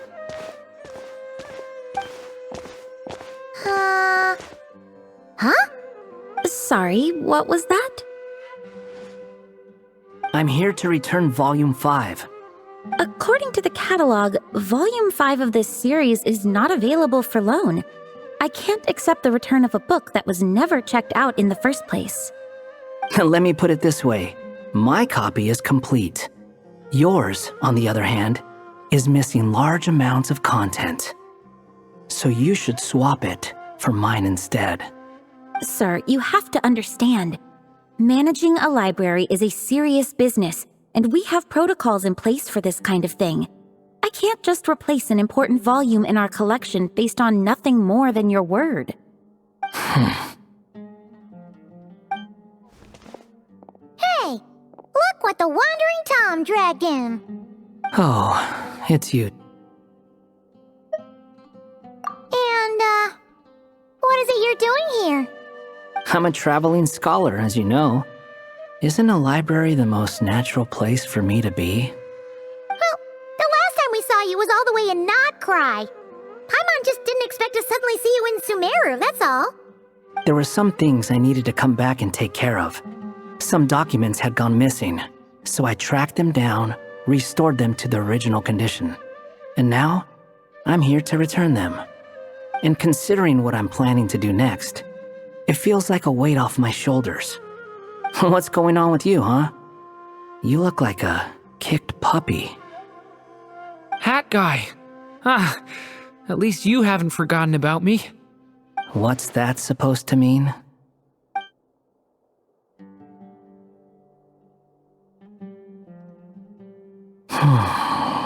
So it's been getting worse. Sounds like you know something we don't. After he left Simulanka, he spent some time traveling Sumeru with me.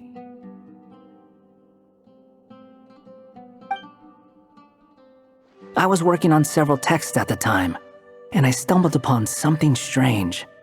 Anytime Durin of Simulanka was mentioned, before long, the record would disappear.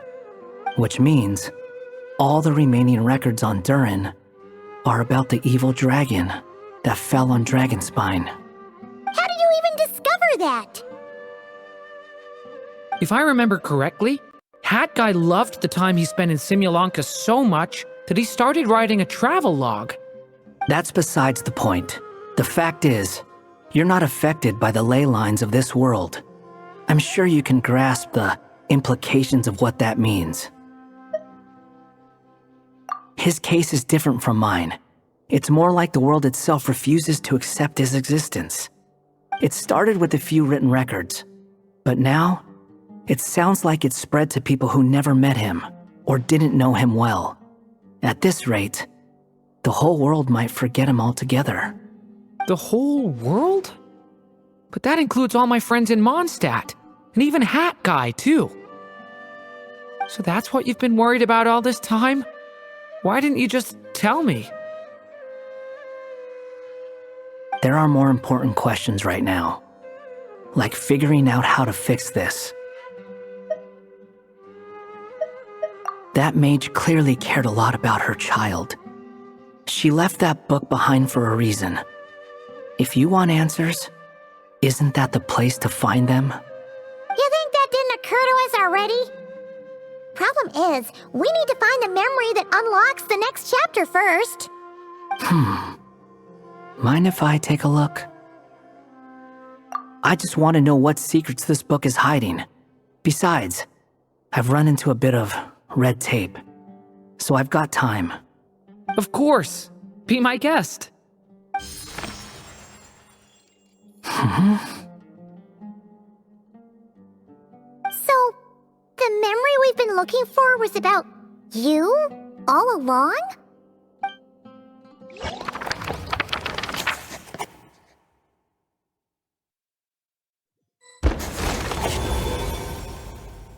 The little dragon became companions with a stray cat with dark blue fur. It was a friendship born of all they had in common. He left his castle at the stray's invitation, setting out to explore the world beyond its walls.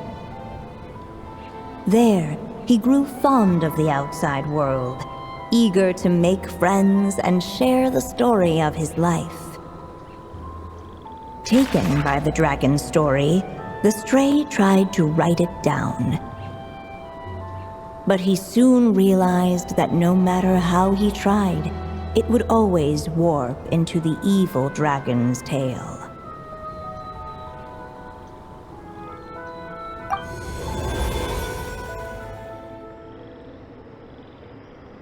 So, is this the world where this chapter takes place? Looks like we're at the top of some kind of gigantic tree. This one must be about what happened to me when I first arrived in Tevat. No wonder the memory that unlocked it was about Hat Guy. Most of my memories from that period were. Hold on. Anyone want to explain how I ended up looking like this? Maybe you've become a character in the story too. You see me as a stray cat? A wandering Tom, to be exact. You should count yourself lucky. Of all Durin's friends, your character is by far the most memorable. Maybe it's because I've known Hat Guy for longer, so my impression of him is more vivid than the others. Vivid? Then how come you haven't changed one bit? Guess that means the impression the Traveler left was so vivid, it didn't need changing.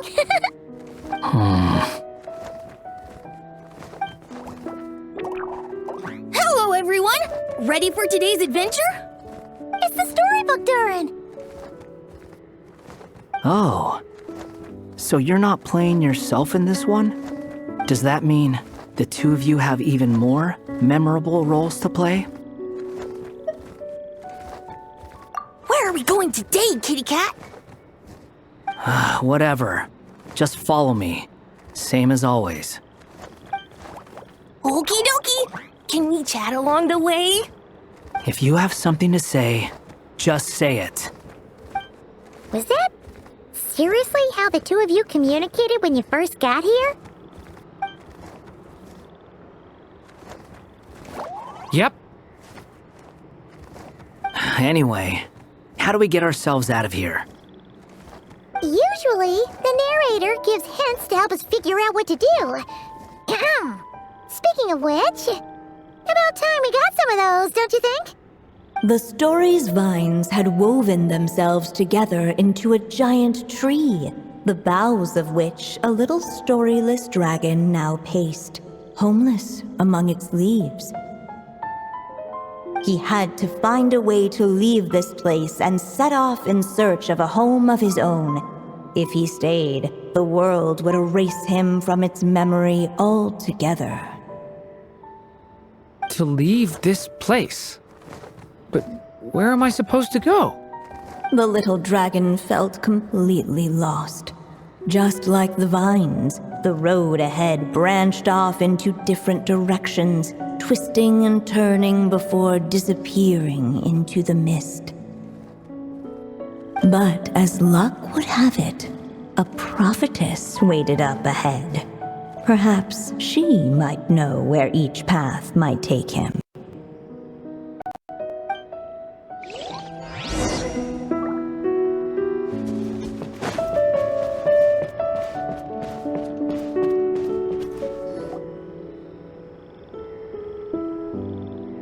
Oh, you must be the little lost dragon. It's true. My friends and I are lost. This meeting was no accident. The prophetess was in fact the seer witch, here to present her promised gift. The seer witch? Oh yeah! That's Mona's teacher, right? The old hag? Insolent child. I am the seer witch, your prophetess, not some old hag. Sorry! Now, little lost dragon, I have come to bestow the gift I once promised. A prophecy. A prophecy? Hear me now, for my prophecy is this. One day, the dragon from beyond the castle shall be reborn, and none may avert its coming. The wind took the prophecy and swept it off into the distance. As far as I remember, once that alchemist from Mondstadt learned about the prophecy, he chose to stand with you against the evil dragon. So, what does any of this have to do with you being forgotten? Oh, wise witch of prophecy! Could we trouble you with another question?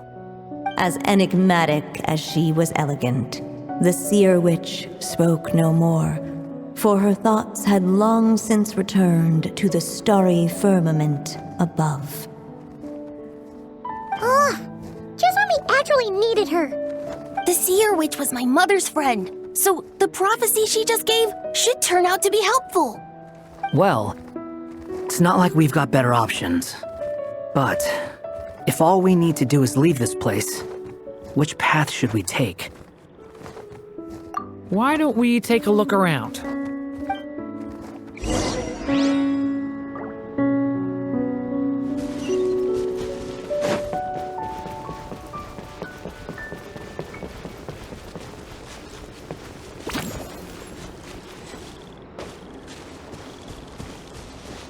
The wind kept blowing, but the little dragon had not yet resolved to follow it.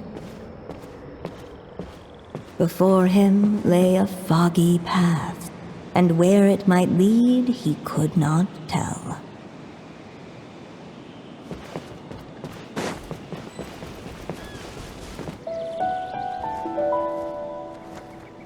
If we go this way, we'll be heading back to Mondstadt, just like we planned.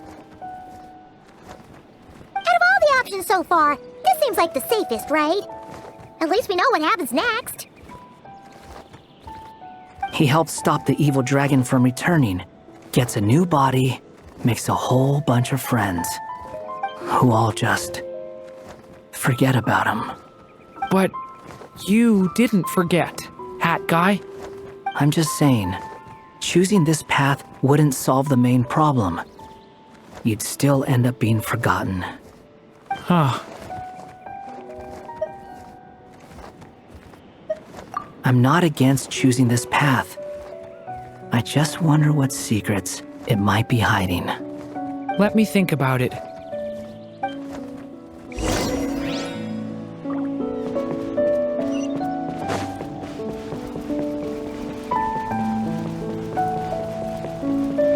I still think you should keep going, little dragon. If you leave the castle, you can accomplish something amazing and make a bunch of friends along the way. Really? Then let's go! Unable to preserve his story, the little dragon wandered astray. Fortunately for him, a certain prophetess had left behind a prophecy to guide him. The wind took the prophecy and swept it off into the distance, and so the little dragon was shown a path to wander. Following the wind's guidance, the little dragon made his escape. In turn, the prophetess affirmed the little dragon's choice, leaving an extra secret as her parting gift. Now that you've made up your mind, I shall keep my promise by explaining fate's little trick. Long, long ago, the gods of the high heavens gave the world outside the castle a magic of its own. They called it storytelling. It was a magic of almost unshakable power that governed how people met, grew close, and understood one another. Each person had a story meant for them and them alone, one whose ending was written in the heavens long ago. In truth, your story and the evil dragons are simply two versions of the same tale, and that is something the magic of storytelling cannot abide. Beyond the castle's walls, your story cannot take root, for the evil dragon's tale has done so already.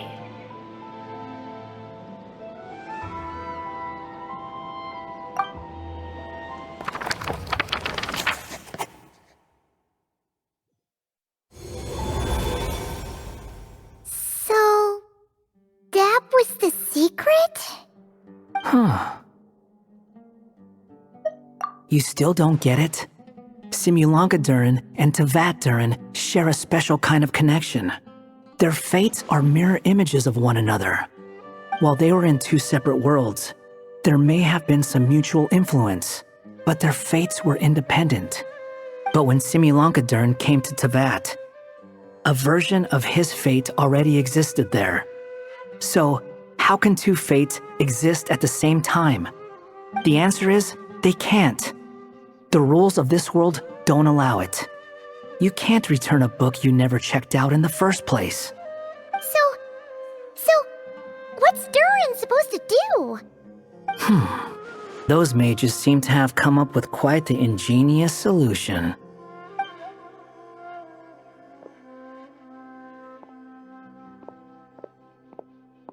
I'm here to make a return. As I said, there's no record of Volume 5 of this series ever being checked out. Then just think of this as Volume 6. Based on what I know, the author was planning on publishing another volume anyway. The catalog does have a slot reserved for Volume 6. So, this is it? Sure, let's go with that. All you need to know is, I'll be the one writing this series from now on. You...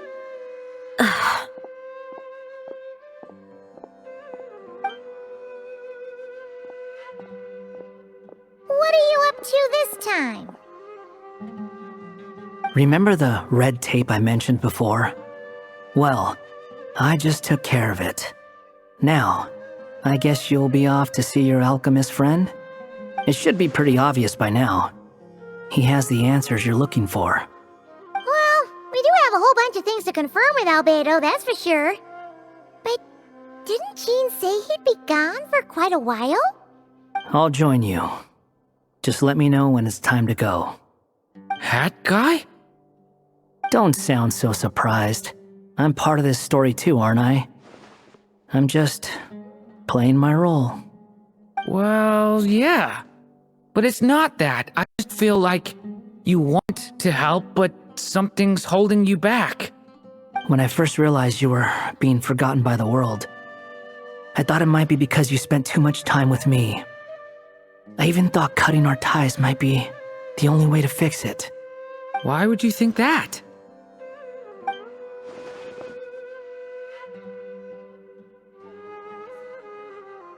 It doesn't matter now. Judging from the answer this book has given us, I was probably overthinking it. Just as well, with the ley lines rejecting him like this, the people who still remember him are his only remaining connection to this place. If that last fragile tie was broken, who can say what devastation his unbound body might unleash? And to think I'm one of the people keeping you here, instrumental in helping change your fate. Can't say I saw it coming. Well, if it's good enough for Hat Guy, it's good enough for me. After all, he is about as odd as humans get. Excuse me? With some people, even if you try asking a simple question, they'll always give you a complicated answer. And the more you ask, the more complicated it gets. Truth is, Hat Guy's just that kind of guy. Whatever. All I needed was a yes or no, so we can quit it with all the back and forth.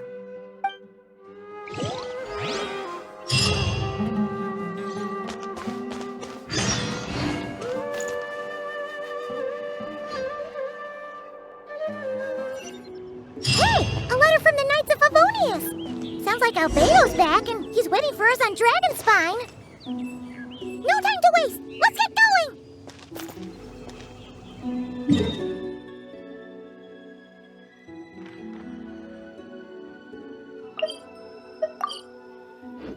So this is the other Durin, huh? If this had been the dragon that ended up being revived in Mondstadt, there's no telling what kind of calamity that people would have had to endure. So, if you think about it like that, Durin's actually a hero. No, I'm just a little envious, that's all. Not everyone gets a chance to be a hero. Actually, most of the credit belongs to Albedo. Then again, barely anyone even remembers you at this point. So I guess there's not much left to envy. Ah, so you three still remember Durin. Looks like the memory loss hasn't spread to close friends. Yet. I guess that means my memory of you must still be complete as well. Albedo. You're finally here! Oh, boy, do we have a whole pile of questions for you! Oh, you're here too. I think I've pieced together some of what happened to him. But what's your take on things?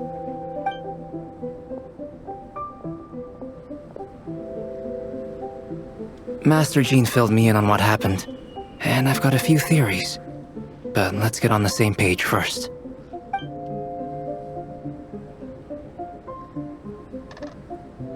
Well, physically, he's doing fine. His body is holding the abyssal power at bay. And there's nothing whatsoever to indicate any risk of collapse. So, from an alchemy point of view, there's nothing wrong with him? The issue isn't so much that the abyssal power within him has gotten out of control. It's that the connection between his will and body is fading. If he ends up losing his conscious will, his body will fall back on its biological instincts. And that's when the abyssal power within it will take over. This book mentioned a witches' gathering. It seems like quite a few of these witches got themselves involved in Durin's case. Which brings me to my theory. Bringing Fairy Tale Durin into this world to replace the Durin on Dragonspine means using one Durin's fate to overwrite the others. But the power of alchemy alone would not be enough to pull off such a feat. It would have required the combined use of Miss Barbeloff's astrology, my teacher's alchemy, and Aunt Alice's magic. After learning of Miss Barbeloff's prophecy, Durin and I finally came up with a way to settle the Dragonspine Durin problem for good. And I took care of the alchemy side of things, which, looking back on it, seems to have been a part of their plan all along. So now, there's only one thing missing. As for the fate theory our friend in the hat just mentioned, I still can't figure out how any kind of magic could possibly influence the fate of Tevat. But I'm certain that the answer lies within this book. So, the reason Alice had us complete this book was to make that magic possible? A form of magic powerful enough to rewrite fate itself. Well, we've no time to lose. I just need to take a look at the book. The next part of the story most likely relates to me.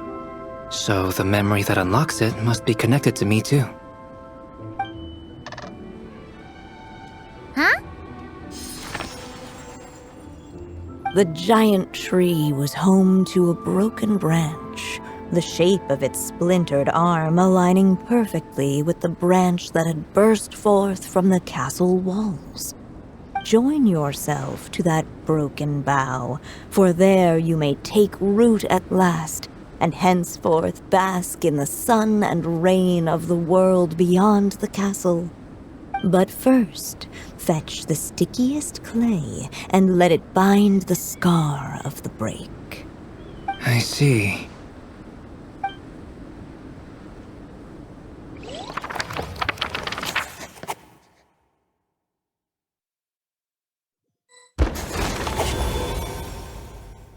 Guided by the breeze, the little dragon arrived at an alchemist's workshop. There he was greeted by a clay figure, a child molded by the sage witch's hands. Though gentle in appearance, he had inherited his mother's cold, sharp wisdom. And he was determined to avert the calamity the evil dragon would bring. And so was his helper, none other than the little dragon himself.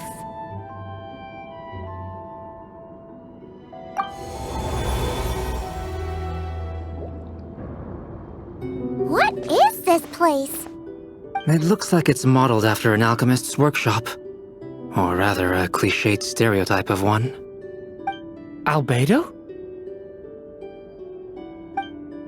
Hold on. Why do I look like this? Oh, yeah! We forgot to tell you. Basically, the characters in the story are reflections of how Durin sees them. At least you're still human-shaped? Well, since Cat Guy has taken on a different appearance too, that must mean the two of us are both characters in the story. But you, Paimon, and Durin haven't changed at all. You must be special figures in some way. I'd like to know more about that too. But seeing as none of them can explain it, let's just concentrate on moving the plot forward.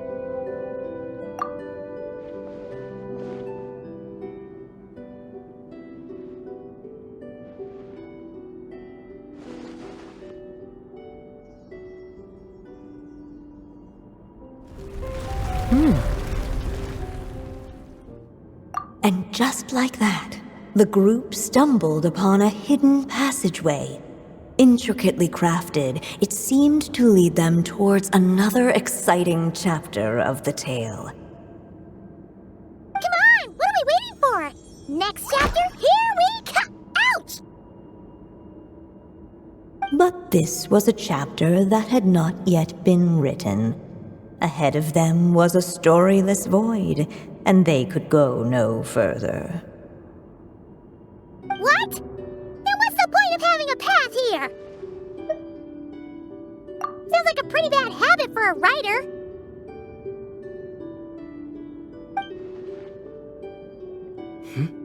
Over here. I found something. What the clay figure found was none other than the evil dragon's heart itself. Though the creature had perished long ago, its heart was still there, pulsing away and growing warmer with every beat. And the clay alchemist knew what it meant. That the evil dragon would return one day, just as the prophecy had foretold. Yet, guided by his mother's wisdom, he foresaw another fate. If only the alchemist could bestow this heart upon the little dragon, he might be reborn in the evil dragon's stead. Only then would the evil dragon's heart grow still, and the little one inherit its tale. Sounds like this chapter's about Albedo bringing me to life? If that really was the solution, though, this would have been over the minute I finished the transmutation. So why is Durin still being forgotten? There has to be some other reason. Yeah, I'd like to explore the area a bit more.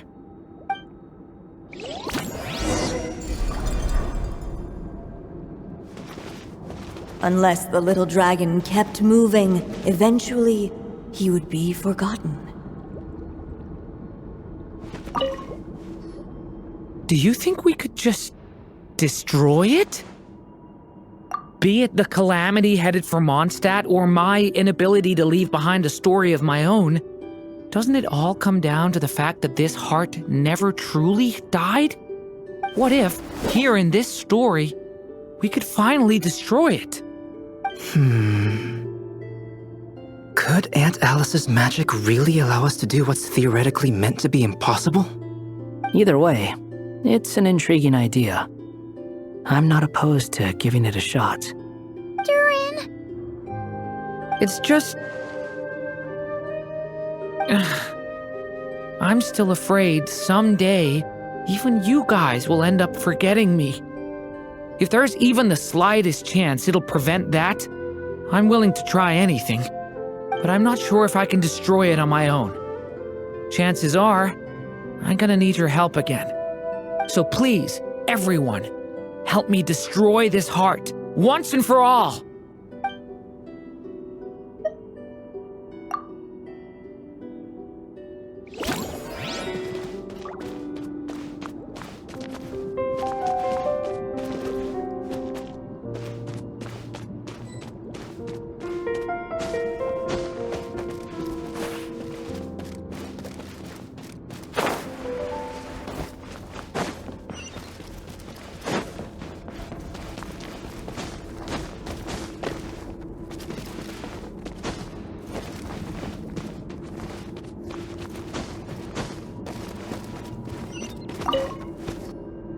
There you are.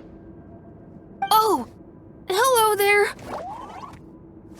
Hey, it's Mini Durin again! What are you doing holed up in here? I was worried I'd scare everyone off, so I've been hiding out here all this time. You must be really nervous, huh? I guess I am a little nervous, but I'm also excited. I'm gonna get to stop the evil dragon and even become a human. It's all thanks to that clay man. He's the one who talked me into it. And once I'm a human, I'll be able to make loads of friends and do tons of important things. You'll make lots of friends, that's for sure. And go on many unforgettable adventures. I'm so glad to hear it. The only thing is, the clay man said becoming human isn't gonna be easy. So I'm feeling a little anxious too. He's right about that. Even if you manage to become a human, there will always be tougher challenges on the road ahead. Really? But even so, your friends will be there to help you. Oh? Then I'm not afraid. Funny, isn't it? After talking to you, I'm not afraid anymore either. So, are you ready now? Yep, I'm ready to become a human. What the clay figure found was none other than the evil dragon's heart itself. Though the creature had perished long ago, its heart was still there, pulsing away and growing warmer with every beat. And the clay alchemist knew what it meant. That the evil dragon would return one day, just as the prophecy had foretold. Yet, guided by his mother's wisdom, he foresaw another fate. If only the alchemist could bestow this heart upon the little dragon, he might be reborn in the evil dragon's stead. Only then would the evil dragon's heart grow still, and the little one inherit its tale. At last, the little dragon accepted the evil dragon's heart, and a new life came into being. The evil dragon's heart beat in his chest, and the little dragon's soul guided him forward. Thus did the prophecy hold true, even as fate had been rewritten, and so was the little dragon born anew.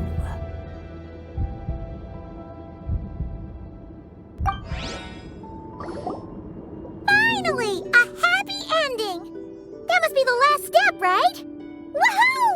We completed the story!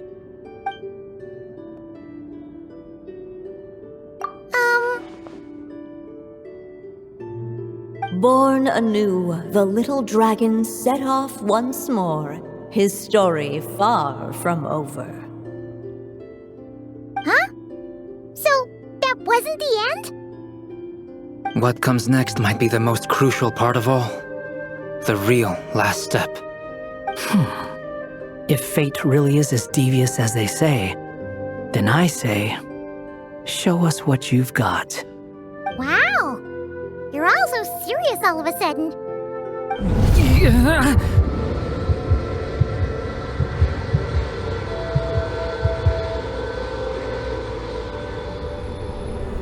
Durin, are you alright? The evil dragon's heart was now one with the little dragon, yet the dark power within it still lingered. Would the little dragon dare to hold this power back, or would he simply give in? Hey! What kind of question is that? Of course he's gonna control it! What choice does he have? Time is running out. So, will the little dragon dare to hold this power back? Or will he simply give in? What's up with the narrator?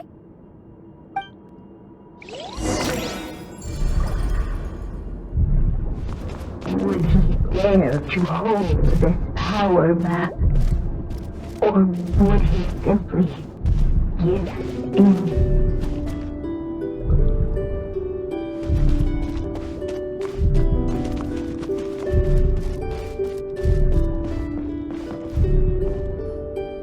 The little dragon and his companions blank again. Huh? What's going on? Are we running out of ink?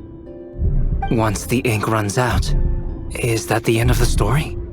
I had a feeling this would happen. What's happening to the others? Now that the story's ink was spent, all that lay ahead were blank pages.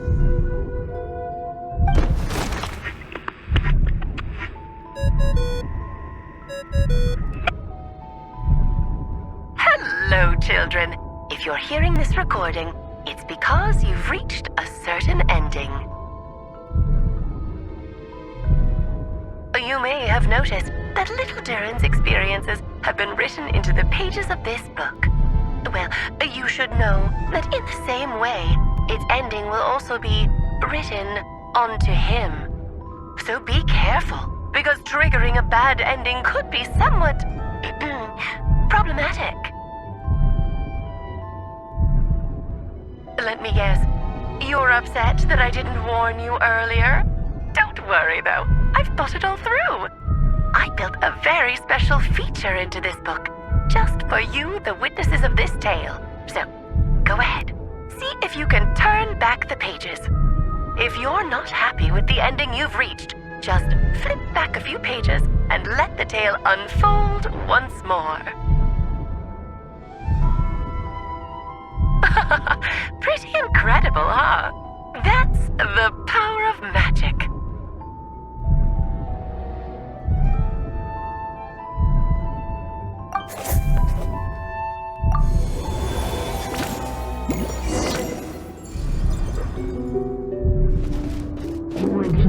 dare to hold this power map? Or would he simply give in?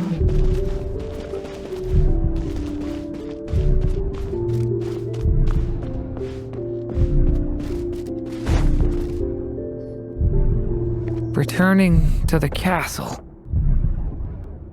I just never thought crossing over into a new world would create so much trouble. All I wanted was to make some friends. I'm starting to think I kinda miss being in Simulanka. You might look back on it with fondness, but if I were you, I wouldn't miss it. Why? Sometimes, moving on with your life comes at a cost. But that's better than going nowhere at all. You don't have to worry, Durin. No matter what problem you face, there will always be a solution. Okay. Sometimes I wish I could just go back and see it again.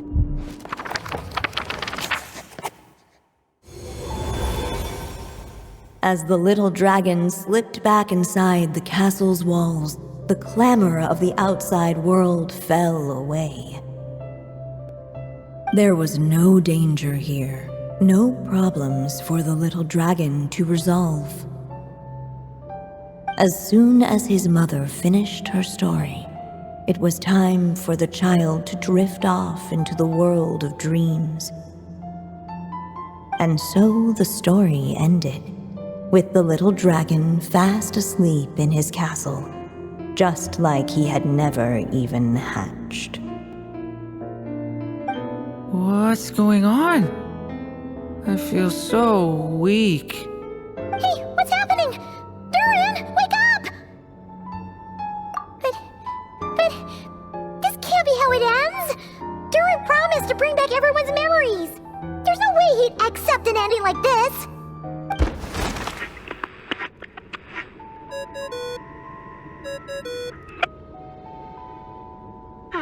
Looks like you've discovered another possible ending. Do not lose hope. You just need to keep searching, for there are possibilities that only you can bring to life.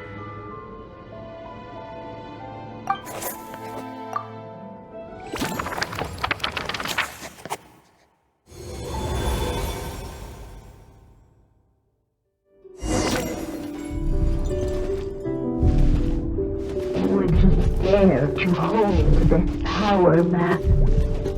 Or would he simply give in?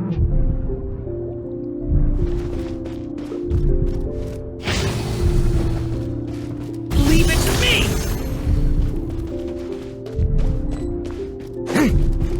Ahead of them was a storyless void, and they could go no further. Would he dare to hold this power map? Ahead of them was a storyless void, and they could go no further.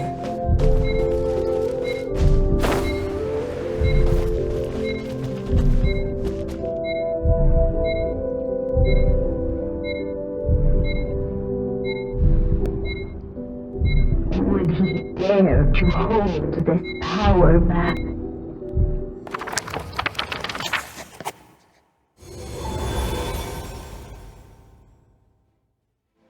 The little dragon was at an impasse, and the dark power within him surged like a tide.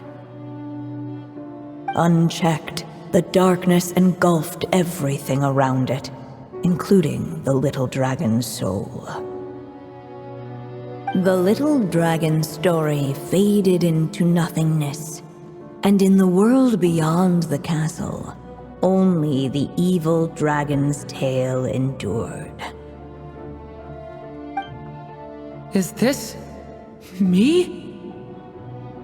And so the story ended, with the little dragon fading from sight, leaving nothing but the evil dragon's shadow in his place.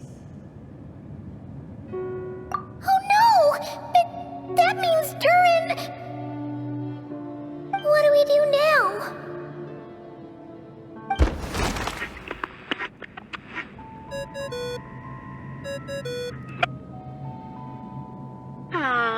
Looks like you've discovered another possible ending. Do not lose hope. You just need to keep searching, for there are possibilities that only you can bring to life.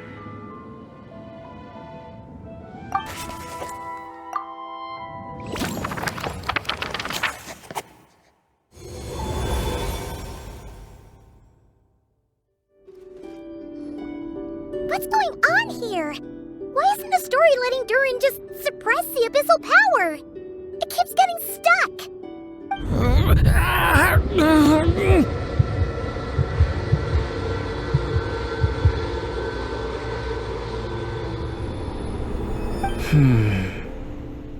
It seems the act of suppressing the power counts as an event in the story. In other words, we would need ink to write it in. So, what now? Did we use too much earlier? How are we supposed to write a happy ending with only this much left? But... Well, this is Durin's story. As long as he's alive and well, why should it end? If there really is such a direct correlation between the story and his fate, I may have a potential hypothesis. Durin was, and still is in essence, a storybook character, written into being by M. From the moment he was born, he has always dwelt within her story. And I suspect that has remained the case, even after his arrival in Tevat. Reviving Durin in the evil dragon's place was an act of grafting this Durin story onto the latter's fate. In essence, that is how his fate was rewritten. But there is a fundamental difference between a being's story and its fate. As Miss Barbeloth reminded us, the fate of every living being in Tevat has been woven into the fabric of time. Its most natural path, therefore, is to proceed along its given track. But Durin's story, on the other hand... As Durin's connection to this world wore thin, not only have people started to forget him, he started to lose control of the abyssal power within. In other words, his story can't continue, because the author's ink is drying up. That's what it seems like to me.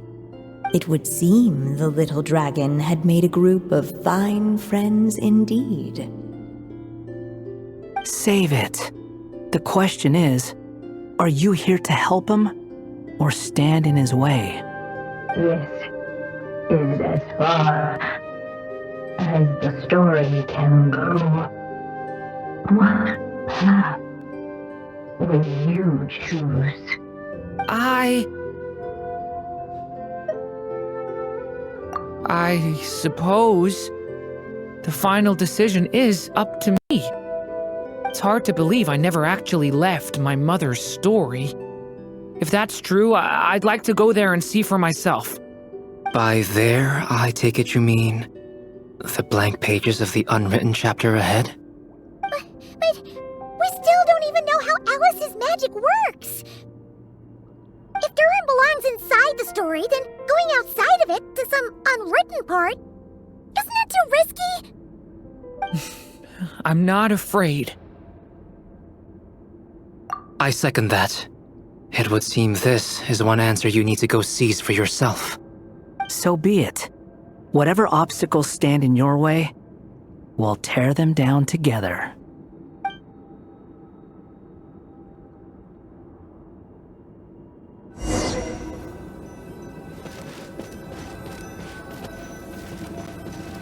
They say that invisible wall.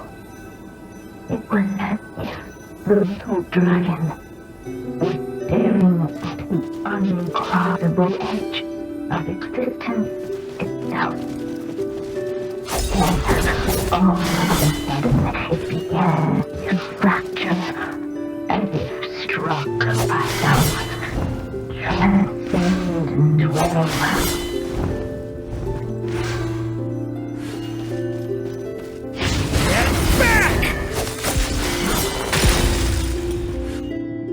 Gotta keep going.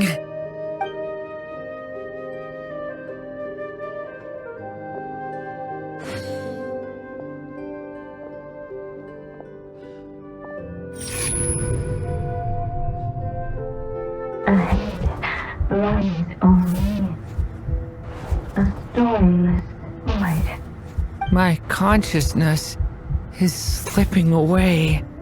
Keep going, Durin. A pure soul is your essence, not an empty void. I feel so weak. Stand tall, Durin. You are not some amorphous idea. The body I made for you is flesh and bone. Am I truly alive? Yes, Durin, but you must keep going. You're as alive and real as I am. I can't feel a connection. You're not alone in this world, Durin. At the very least, you have me. I can't remember anything. Who am I? Your name is Durin, and there are many who still remember it. My name is Durin. You're taking too long. Come on, Durin, run! In this world, fate waits for no one. Wait! Where am I meant to go? What am I supposed to do? Go. Make your wish come true, Durin. My wish?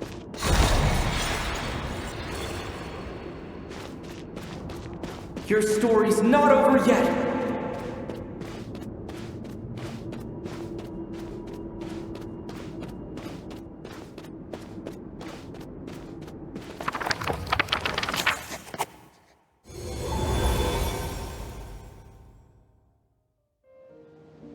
Silence, huh? Have you nothing to say about my proposal? Let me get this straight. You want to graft your story onto this unfinished thread of fate, and in doing so, not only rewrite that fate, but allow the story to live on. Quite the brilliant idea. Still, the story's survival depends entirely on whether the author keeps writing. Exactly. And the moment foretold by the prophecy is still centuries away. I see. I thought my own ignorance might be the problem. That I'd asked more of the noble science of alchemy than it could ever deliver. Or that I had failed to discern the heavenly signs and grasp the secret truth underlying the prophecy. Little did I imagine that time itself would prove to be the greatest hurdle of all. Well, my friend, this has been a most intriguing experiment. And from an academic perspective, at least, I don't think it was a bad proposal. Someday, the prophecy will come to pass. So remember, my friend, much like the stars themselves, there will always be something that transcends the test of time. Thank you, everyone. You've helped me so much already. But, Alice, I still have one final favor to ask of you. Will you lend me your magic one last time, just enough for me to keep his story alive until the prophecy is fulfilled? You mean you want me to extend your lifespan? No, not in that sense. As Rheindotter once told me, the laws governing life and death are among the most unyielding in this world. I'm well aware of that. Whether it lasts a day or an age, the span of one's life is determined by fate alone. If I tried to breach that law by force, I'm afraid I would lose what makes me human. This is not a path I want to go down. If I am to die, then I shall die a human. So what is it that you want me to do? I would like you to send this pen of mine into the future. I see. Then perhaps there really is a way I can help. I could create a kind of story magic to take over the writing once you're gone. Oh, but for it to work, you would need to provide enough of your own words for it to learn from. How much? Oh, an immense amount. So much, in fact, that you would have to spend the rest of your life writing. And even then, I'm sorry to say, it would not last forever. No matter how much you write, there is a limit to the number of words you can leave behind. But the world itself will never stop changing. Someday, perhaps, even your entire corpus will not be enough for the magic to continue describing this world. And when that happens, the story will end. Still, it's worth a try.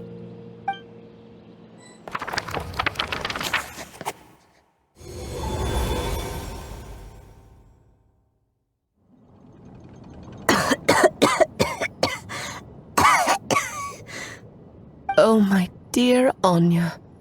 Even after all this time, you're still... Look at you. You should be enjoying your old age in peace and quiet, especially now that things are finally returning to normal after that terrible calamity. Once he leaves Simulanka, things will only get more complicated. If his story is to continue, there needs to be more material for the magic to draw upon. I'll just have to skip over some of the less important details. Anya, why do you insist on sending him out of the storybook world? Why must he face his fate in Teyvat? Why not just let him remain within the story? With my magic, even fate's curse could be undone and he could live happily ever after. I suppose. In fairy tales, all it takes is a heartfelt wish. And even a wooden puppet can turn himself into a real boy and live happily ever after. That's just how fairy tales end, isn't it? But have you ever wondered what happens to the main character after the ever after? Tell me, Alice, in your eyes, what would be a writer's greatest regret? To leave a story without an ending. Not a bad answer. It's true, many writers come to consider that their greatest regret. But I see things differently. My greatest regret is that every story I write has to come to an end in the first place. Anya. No matter how brilliantly a character shines, the moment their story ends, their potential is lost forever. For them, the story itself becomes an inescapable fate. But what if, instead, I could place my pen in their hand and let them continue the story themselves? You mean... You said it yourself. I can only leave so many words behind. Even with your magic, the idea that I could keep the story going until the prophecy comes to pass is wishful thinking at best. But I've found a way to use your magic to transform some of my finished stories into a special kind of ink. This ink is a magical medium he can use to complete the story the way he wants to.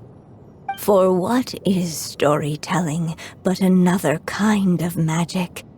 And if he can experience the whole tale himself while leaving behind his own wishes and aspirations, even once he reaches the chapter where I stopped, he'll still be able to carry the story forward on his own.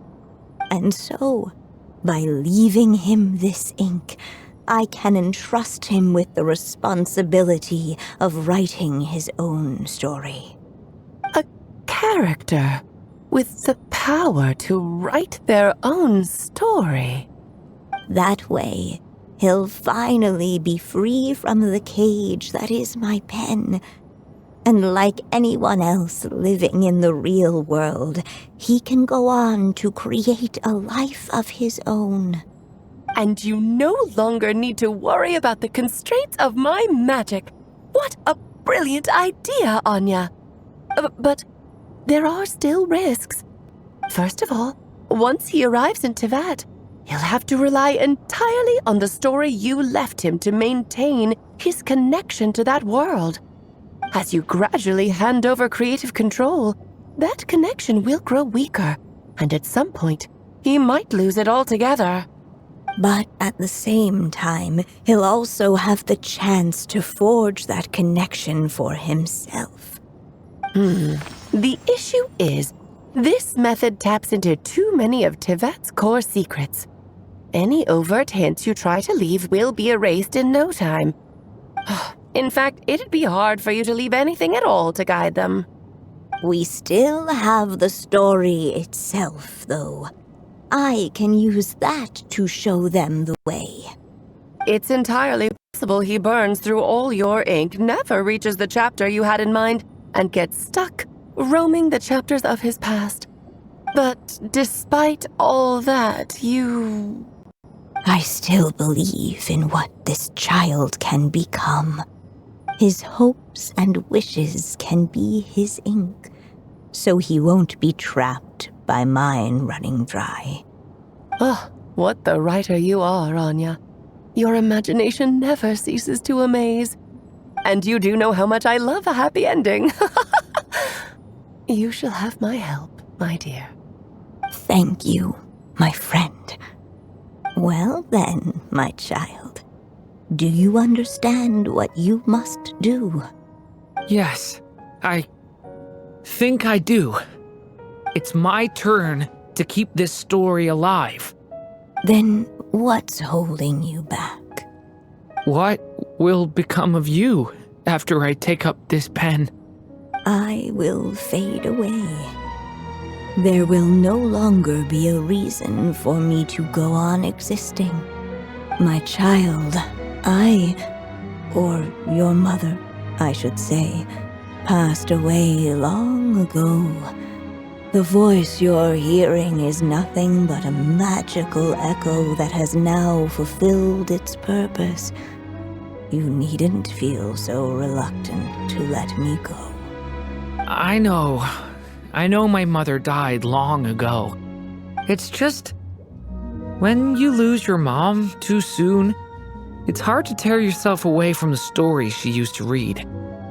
I guess it's a silly way of pretending she's still here, by your side. Durin. But after coming to this world and traveling it with my friends, facing all kinds of enemies together, I suddenly realized I couldn't just sit around listening to my mother's stories because I'd found a new purpose in life. Maybe this is just what growing up feels like. With all my new friends waiting, it's time I finally set aside my mother's storybook. I'm ready to grow up now, Mom.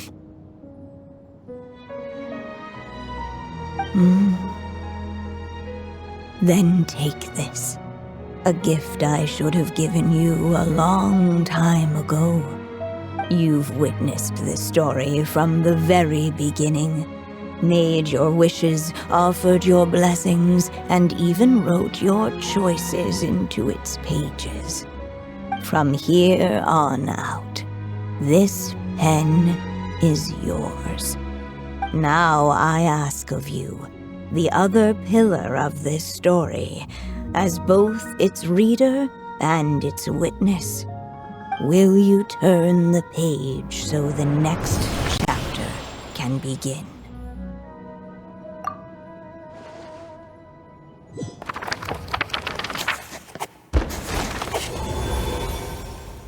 Suddenly, and without warning, the powers of darkness struck.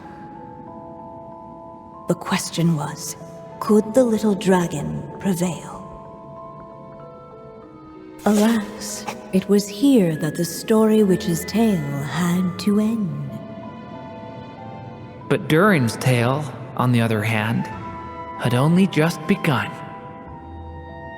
Stepping into his mother's memories, he picked up her pen and so the story that was ending began anew. He had made up his mind to challenge the fate that barred the way ahead.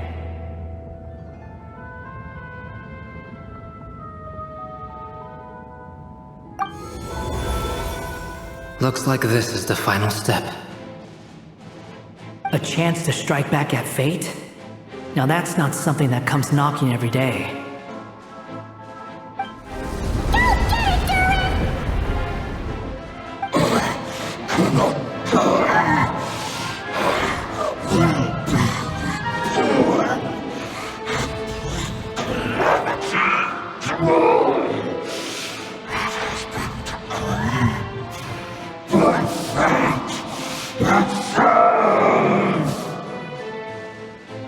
No, that fate no longer defines me. In the end, only my story shall endure.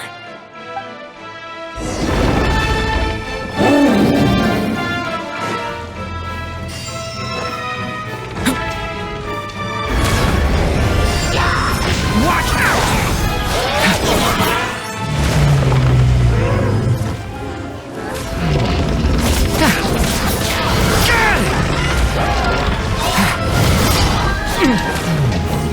Stay back! A turning point in fate! Absurd!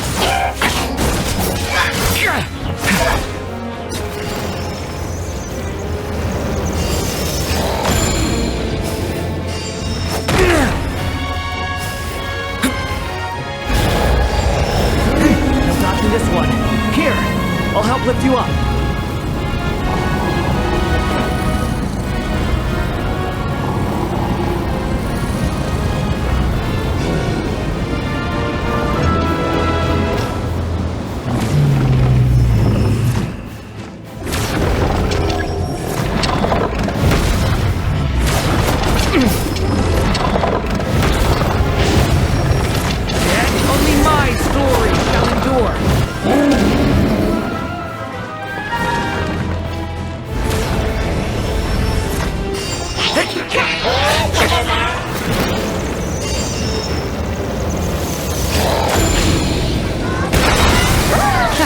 Stop that! The abyss's burning shadow!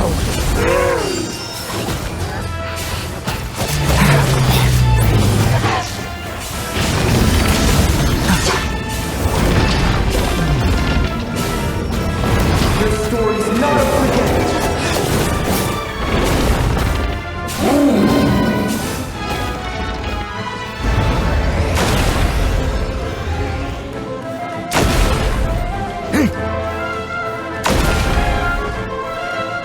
Looks like there's nowhere to hide. Here, I'll cover for you.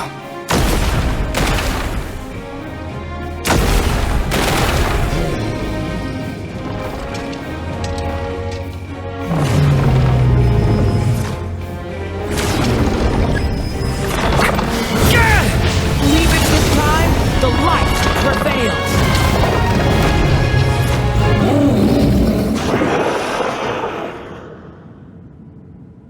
Thank you, Mom.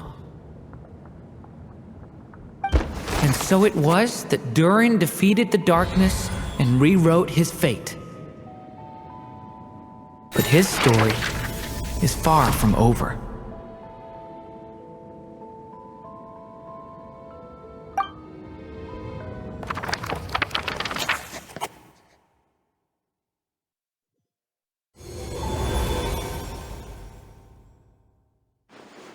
Is everyone okay? We're fine, thanks. And hey, we all saw how you fought back there. That was awesome! I have to admit, I do feel like something in me has changed. I owe you all so much. Without your help, I don't know if I could have ever made it this far. Just a shame I could only help out from the sidelines. Like I said before, it's not every day that you get to put fate in its place. Well, I'm sure you'll hear it someday. Hear what? The chance to strike back at fate knocking at your door. Yeah. Maybe someday. Allow me to just check one thing.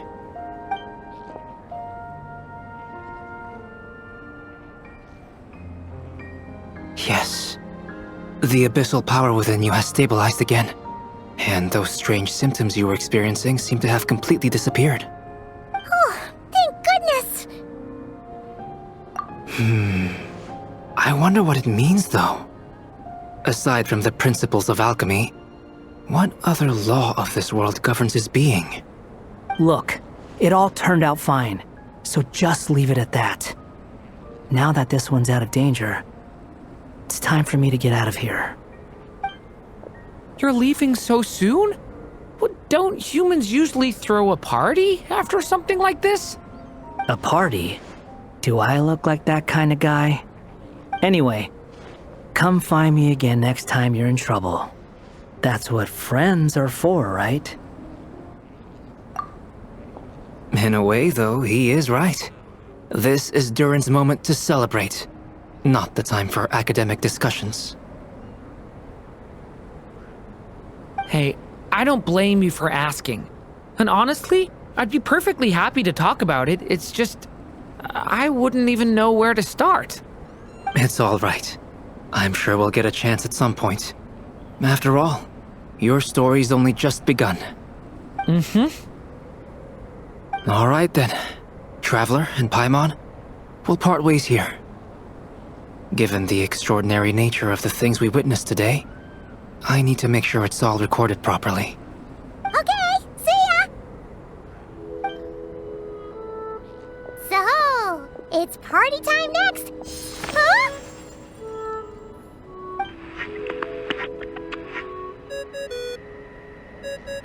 Congratulations on completing your mission. Now then, as per our agreement, it's about time you returned that book. She must have known the moment we finished. Just like she said she would. I've heard dressing appropriately is a must for socializing.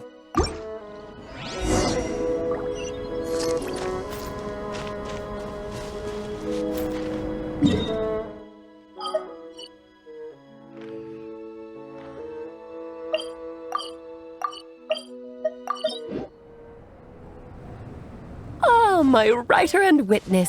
It's been quite the journey, hasn't it? You had special plans for the Traveler from the start, didn't you? But of course, that goes without saying. For a story to live on, it needs both a writer and a reader. Only then can my magic take effect. I chose the Traveler as the witness because of the special nature of who he is. It's not easy finding someone with that kind of background, you know. For a moment, I even considered taking the role myself. At least it made for an interesting story, right? Huh? What are you doing here, tone-deaf bard? With the Hexencircle carrying out such a risky experiment in Mondstadt, it didn't cross your minds that the Animo Archon might be slightly curious? Sorry for the trouble, Lord Barbados. Think nothing of it. I dare say the Animo Archon quite enjoyed coming along for the ride. Now then, as agreed, let us see the fruits of your labor. Here, please take a look. Well. Somehow, despite all my careful planning, it still turned out to be full of surprises. It never even crossed my mind that Rhindotter's child would be capable of handling that kind of alchemy in her stead. When he asked for help with the materials, oh my, I nearly couldn't believe it.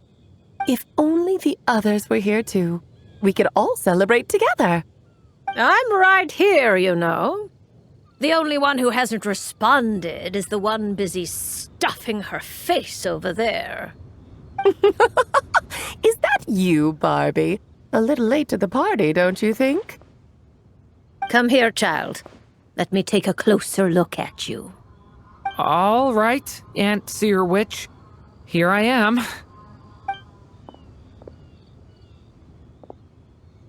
Just as I thought.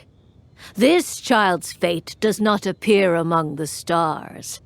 Anya has accomplished what almost no one before her could. What does that mean? Child, all you need to know is that you're very lucky indeed. Oh.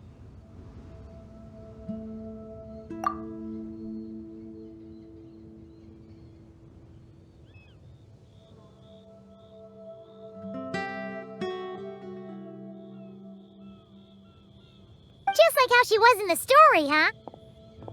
Tell me, little Durin, what will you do next? I, for one, cannot wait to see how your story unfolds. Well, there's so much I want to do. I'm not even sure where to begin. How about settling your most recent regret?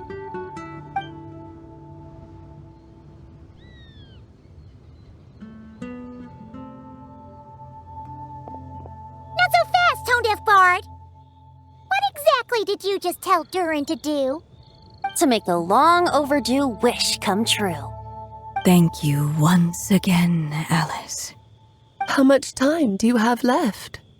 I believe these should be my final moments.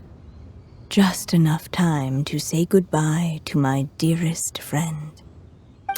This feels like having to say our final goodbyes all over again.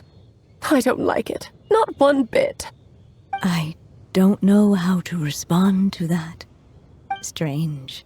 You were always such a cheerful figure in my stories. I even dubbed you the Merry Witch, you know. Oh, please. You know full well it was your stories that first taught me what true pain and sadness felt like. Aside from saying goodbye to me, shouldn't you also leave a few words for the child? Since the book will be his to continue, why don't you write him a little parting note? There's no need. His mother already did that long, long ago. All that remains is for me to convey it on her behalf.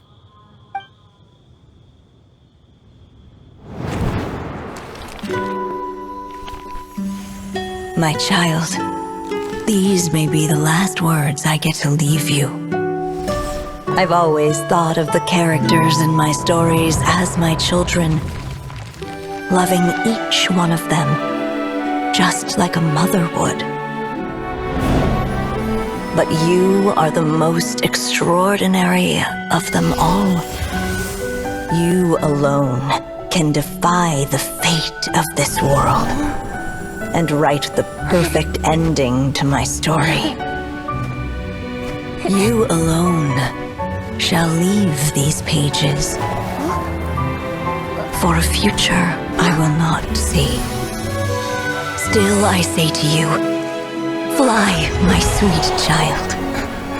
Just like a forest breeze yearns for the open sky, head into the unknown and seek an adventure to call your own. If you meet a dragon bright as 1,000 jewels, dance through the air together. You are not alone, for this world has accepted your place in it. Do not lose heart. You still have many wishes left to fulfill.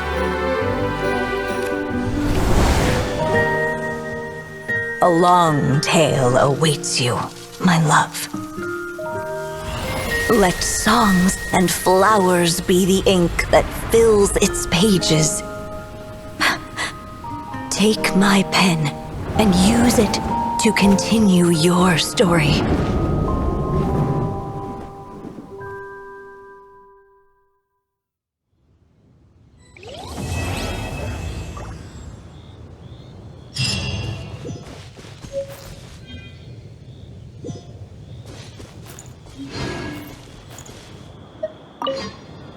There you go! Your very own copy of the book. We wouldn't want one of the story's key witnesses to leave empty-handed now, would we? Of course, this copy isn't magical in the same way, but rest assured, all the twists and turns are still there.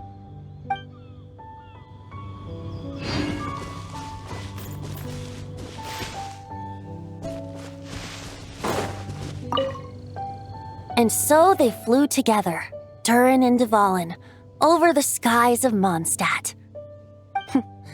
Who'd have thought such words could ever have described a happy ending, huh?